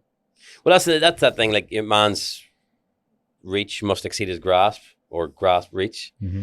And, you know, that's the thing about, if you're ever in cities like New York and you look around at all these skyscrapers, they're essentially like landmarks to guys who had fuck all squared and decided that, now, nefariously or not, decide to, you know, leave their mark. And for the most part, Like they're no more intelligent than we are. They had access to way less information, but yet maybe it was less competitive. And there was more cutthroat and you get away with things, whatever. But the reality is, like, there really isn't any reason, unless you lack the brain power of like Elon Musk and you want to send a rocket to the moon. There really isn't any reason why you can't have an idea and actually make it happen, no matter how small or big it is, or at least get the ball rolling. Because there will be times with this where I will be outgunned by myself. I already know my skill sets, and this is very much about the product. Yeah. Everything that we do in tattooing. When as soon as it comes to a spreadsheet and fucking format and shit, and like, that is where I'm like, I am well out of my depth. Ironically, the real step-by-step, ABC of business, putting things in and creating an invoice. I do not know how to create an invoice. Honestly. I have sat on YouTube, right, with Excel up, watching tutorials on how to create an invoice. Never had to do it. Since I was 16, it was like, you just don't do it in our fucking. You don't invoice anybody. You don't do receipts. Have you ever had a guy ask you for a receipt? One guy did. He was from he was from the British Virgin Islands, and he was trying to use it as an expense for something. And I was like, no. And I was like, give me, I'll write you on the back of a piece of tissue here. That's what you go, son. Like, I know the limitations. I think that's really important, is to absolutely know your weak points and the strengths. But I'm getting to that point now where some of the weaknesses are certainly going to hold back. Yeah. And a lot of it's down to time.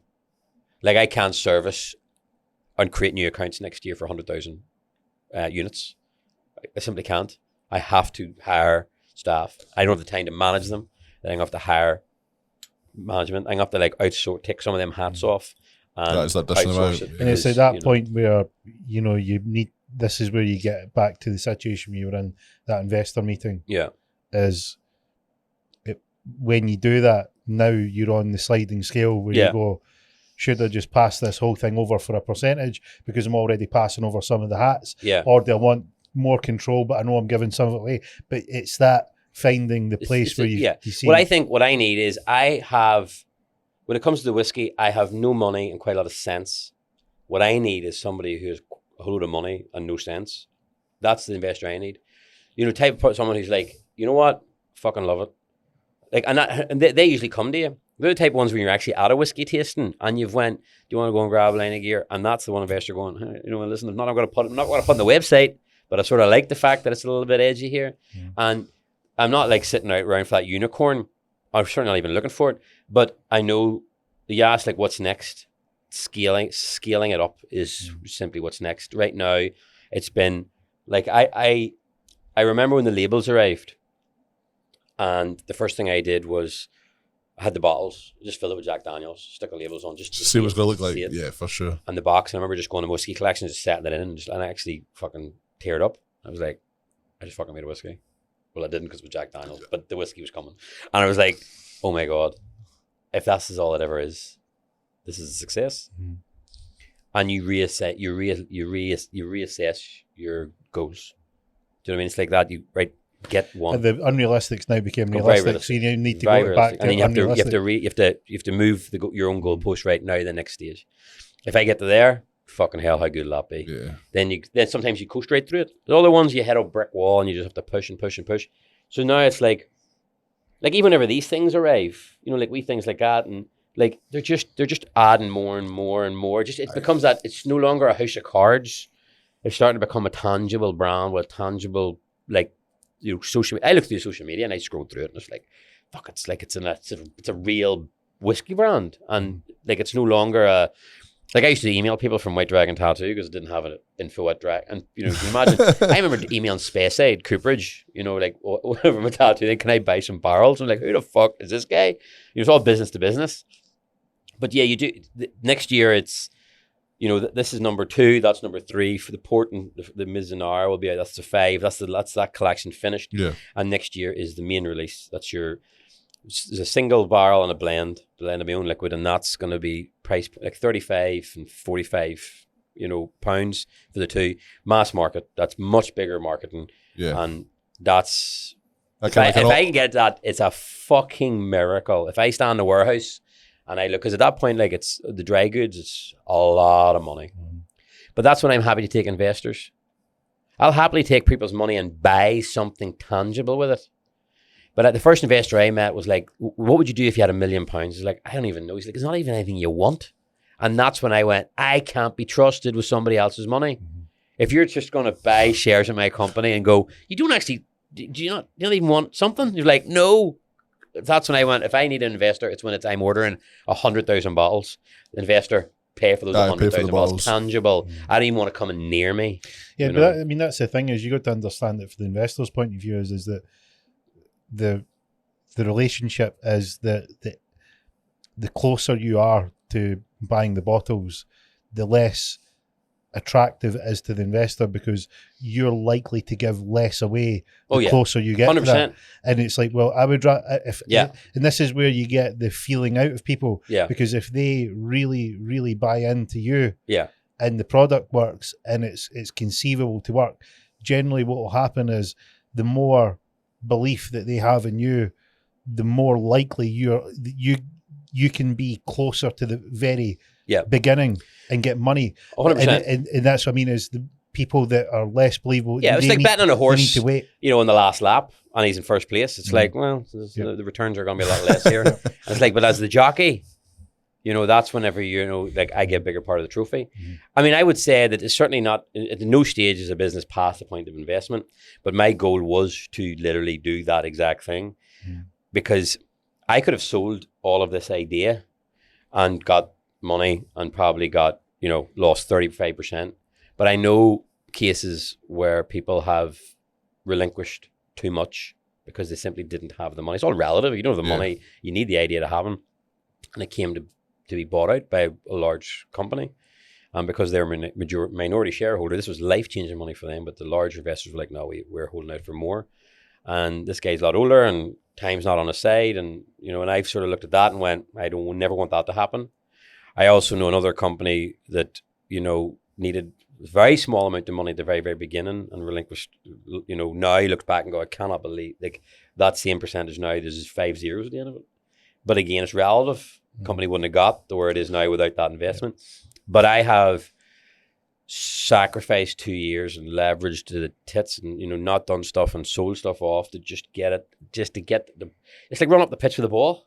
Do you know what I mean? If you tell someone, I'm going to kick that ball in the back of the net, will you support me? And it's like, well, we believe in you. But if you get to the very end, you go, right to put in the back of the net now, it's like, well, it's your goal now. You know what I mean? It's not good for investors, but I want to make sure it's as big and valuable as I can make it off my own back without missing the point. You know what I mean? If you keep doing that, you can actually miss the wave. Yeah. And yet it may well have 5 things right now, but the hype could have dropped, and that point was a bliss point where investment would have. Yeah, I mean, it's like we were discussing in the car on the way over. The interesting thing that you have in the environment that we're in is that things that people can buy into to store their wealth, we're heading into a dynamic where that's much more attractive than it has been in the past. Yeah.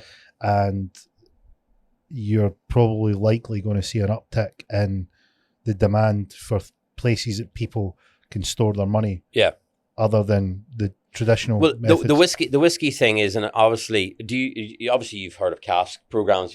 It's a big thing. The Scottish distilleries have been doing it for quite a while, where you buy a barrel and buy it for $3.5-4 grand, and then in 3 years' time, it's. I've got barrels.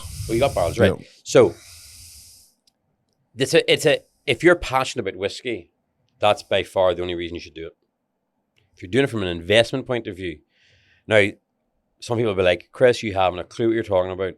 But my feeling is that you'll see it on Facebook, invest this and blah blah, and they always use like Macallan 50-year-old. Well, that's because he had that fucking. That's because it's Macallan fucking 50-year-old. Just because you bought a barrel from some small wee distillery. And your business model is in 50 years' time, it'll be worth 300 grand, $500,000. She's like, it won't be. It's because it's Macallan, 50-year-old. The market is saturated with casks. There's not going to be a shortage of whiskey. No. That's the problem. So a lot of distilleries, what they're doing is to build their distilleries, they're selling all these casks to make the money to think. So most distilleries now, a large percentage of the barrels they have in aging don't actually belong to them, and they're hoping that the consumers will let them buy them back. Yep. Essentially, what they're really hoping for is a fucking recession, where everybody's like, I bought that for 3.5, but I'd give it to you for 2.5. Yep. That's what they're really hoping for, because then they can buy it back. But the reality is, a lot of people, like syndicates, have got together and they want to see it through. They want to release an 18-year-old, they want to release a 9-year-old, and then they'll pay the duty and bottle it and everything like that. But it's disproportionate. Now, it certainly works. See, for well-established like legacy distilleries like Macallan or Glenfiddich, or there's another, what do you call it, Ardbeg. Yeah. Like them guys, like they're just turning like grain into gold. Yeah. Because of the brands that they are.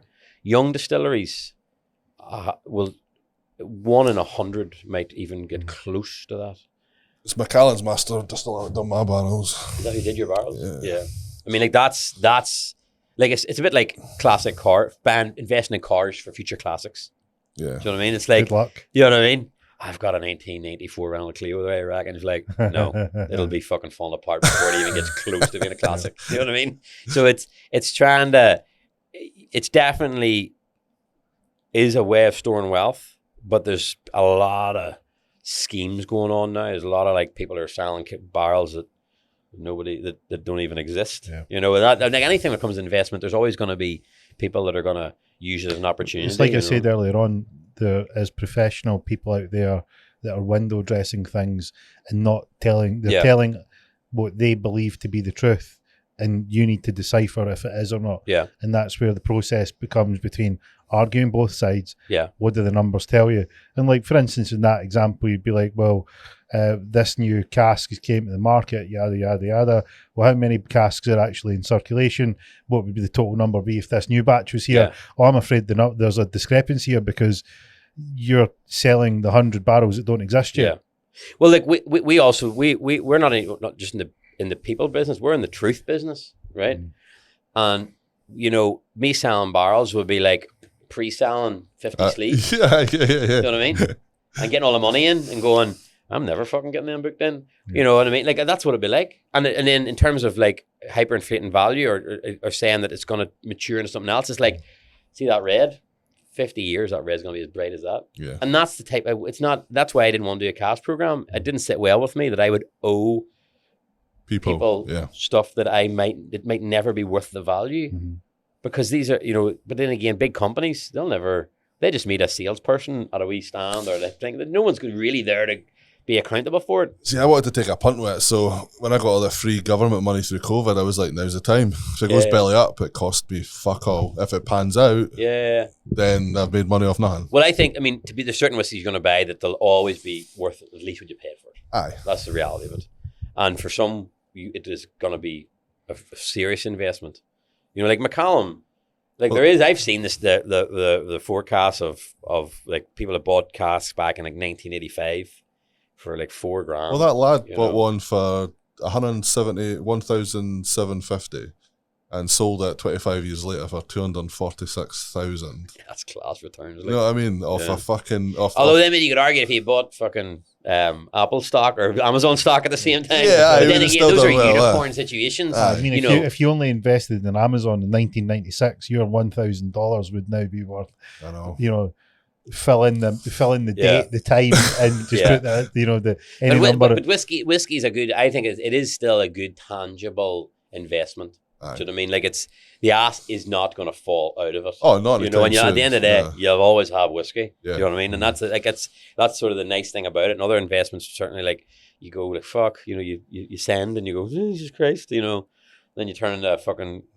I traded for a while on crypto and it turned me into paranoid schizophrenic. You know what I mean, one minute you're selling, next minute you're wanting to go up, sell, crash. No, it was too volatile for me. It done my tits in. It got the whiskey through some of its worst days. Is it? Yeah. So, I mean, trading is not for the faint-hearted, and if you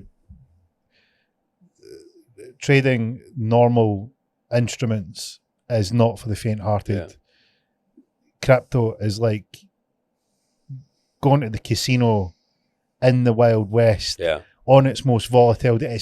I actually started thinking I was Rain Man. to be honest. I was like watching it, you know, like in the decimal places and just going do do do do do do do. Like, you know, that matrix. I don't see numbers anymore. I see blondes and brunettes, and I was like, it's gonna, yeah. But I mean, it's this, you know, wanting something to go up.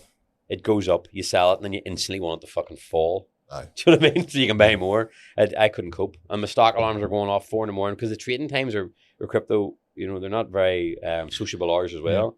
Yeah. So it was only for a mere 2 or 3 months. But most of the money I made very little through trading.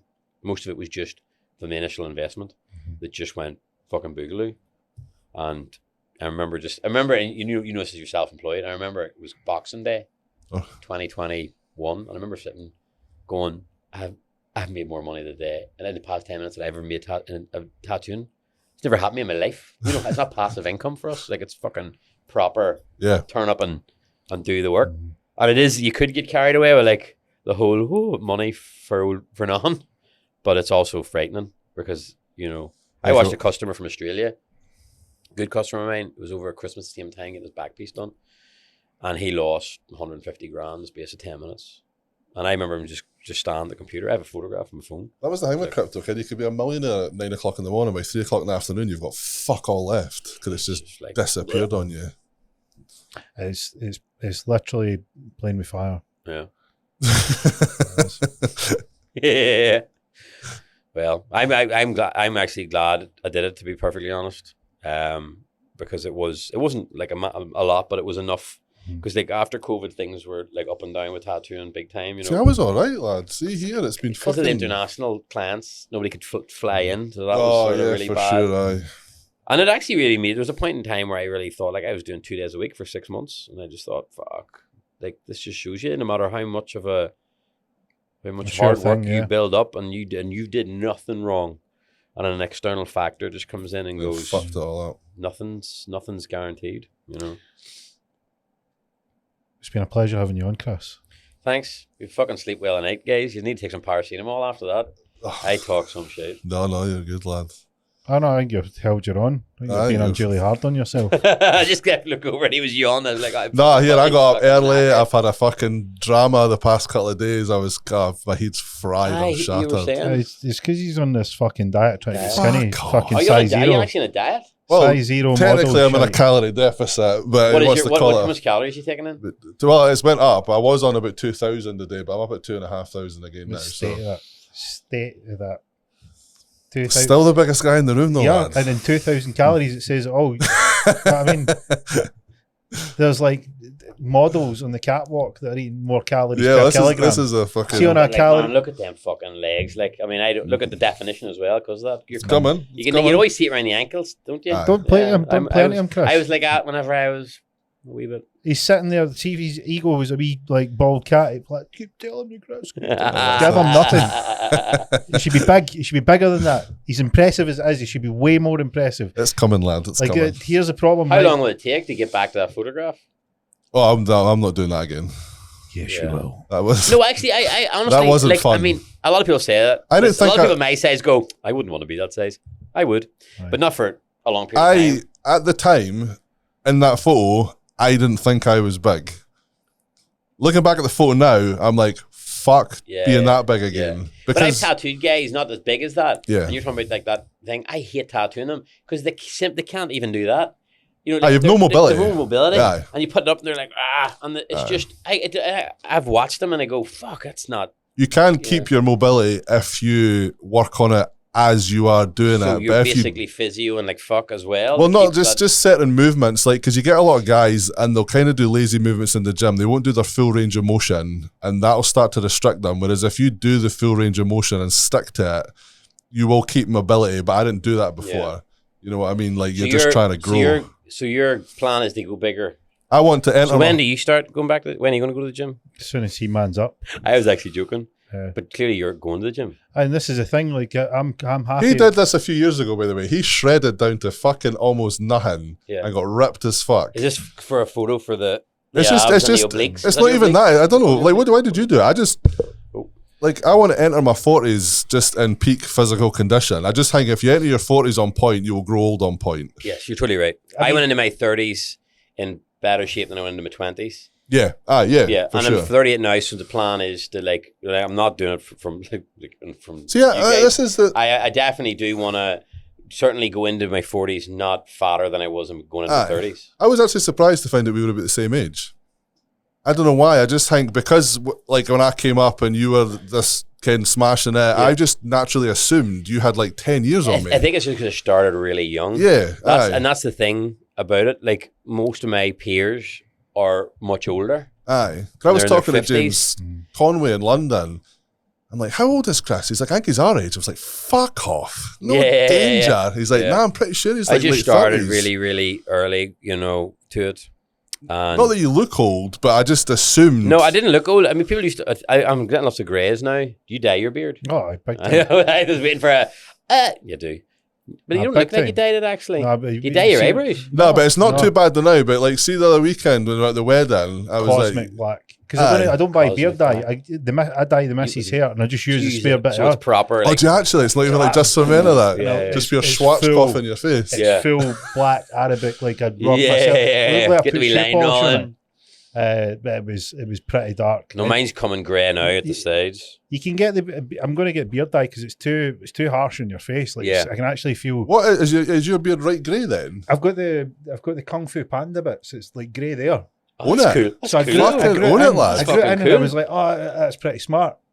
And then it was like Stacey had said, she's like, you should dye it and see what it looks like. So that was that. But I'll give it a go. Yeah. And dyed it. And now I'm in. Now I'm like, well, how long would it take? So like, what do you do now? So I need to make a call. I need to make a decision on it. But no, I think the grey is good. I think if you're black, it's cool because you go from black to grey. Yeah. Black and grey, and it's cool. Aye. With red, it just goes like, it looks washed out. It goes from red to like tired red to like grey and wizzly. I'm just like ginger with this like blonde midsection. It's like, why is that there? Like obviously I am blonde. I thought bad of the grey. Like I just thought, I wonder what it looked like. I think never had it. Fucking never cool had it as full shit. coloured, and then like I had it and it was grey. Yeah. And then I thought, I wonder what, it was the missus. She's like, wonder what it looked like full coloured. See, this is the thing. We're at this point now where. So how old are you? 38 as well? 36. 36. We don't. This is like a really shitty part of our lives because we don't feel like we're getting older. No. But it's happening right now as we sit here.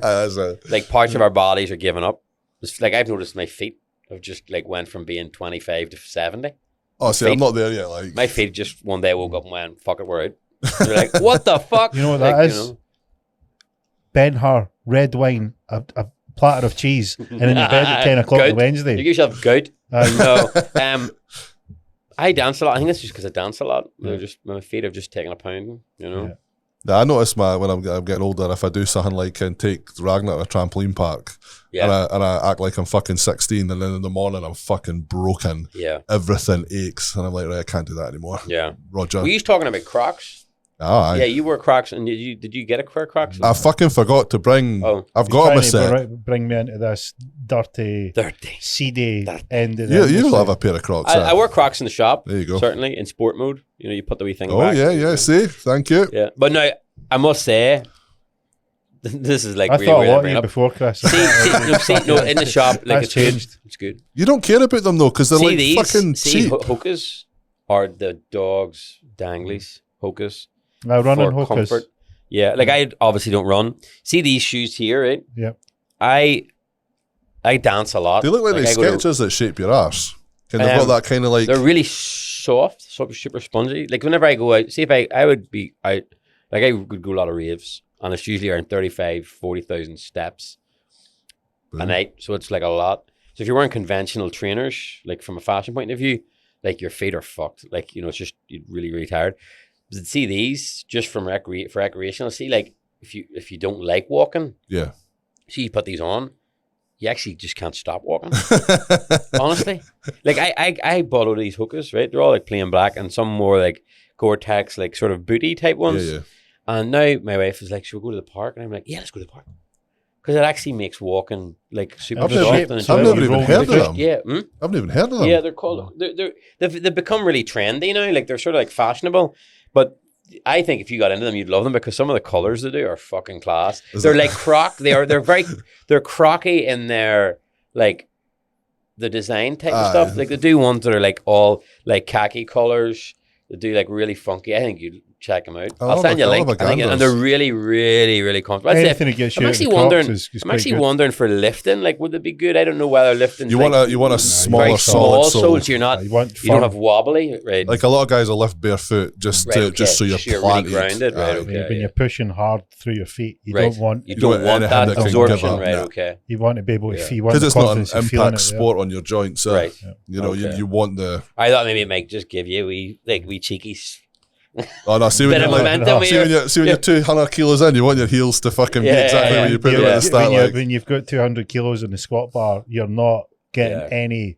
Extra. You're there's not no- cheating, basically. The trainers There's only are one way going that's to do going up. nothing. Yeah. Like any sponge is gone Yeah, when yeah. you've got that much compression going down. As soon as I drove into Whip Bar, I was like, oh, fuck off, it's fucking What about them Crocs. wee like 5 kilo like pink dumbbells? Like, I mean, that's what they'd be into. If they're in the gym you're in, you're in the wrong fucking gym. If you're buying your gym equipment from Argos, you probably need to like sort of The little tower wee of six. plastic tower, wee lime yellow ones. When you go into Argos, you'll have your Crocs on in race mode.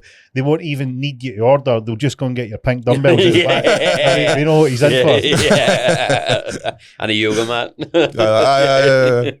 For sure. Right, boys, it's been a pleasure having you on. Chris, Yeah, appreciate you coming cheers, over. Thanks for having me over. It's been It's like a wee fascinating. holiday. I'm on holiday. That's Is it. that you? Are you on holiday? Well, I'm working. I'm up at 6.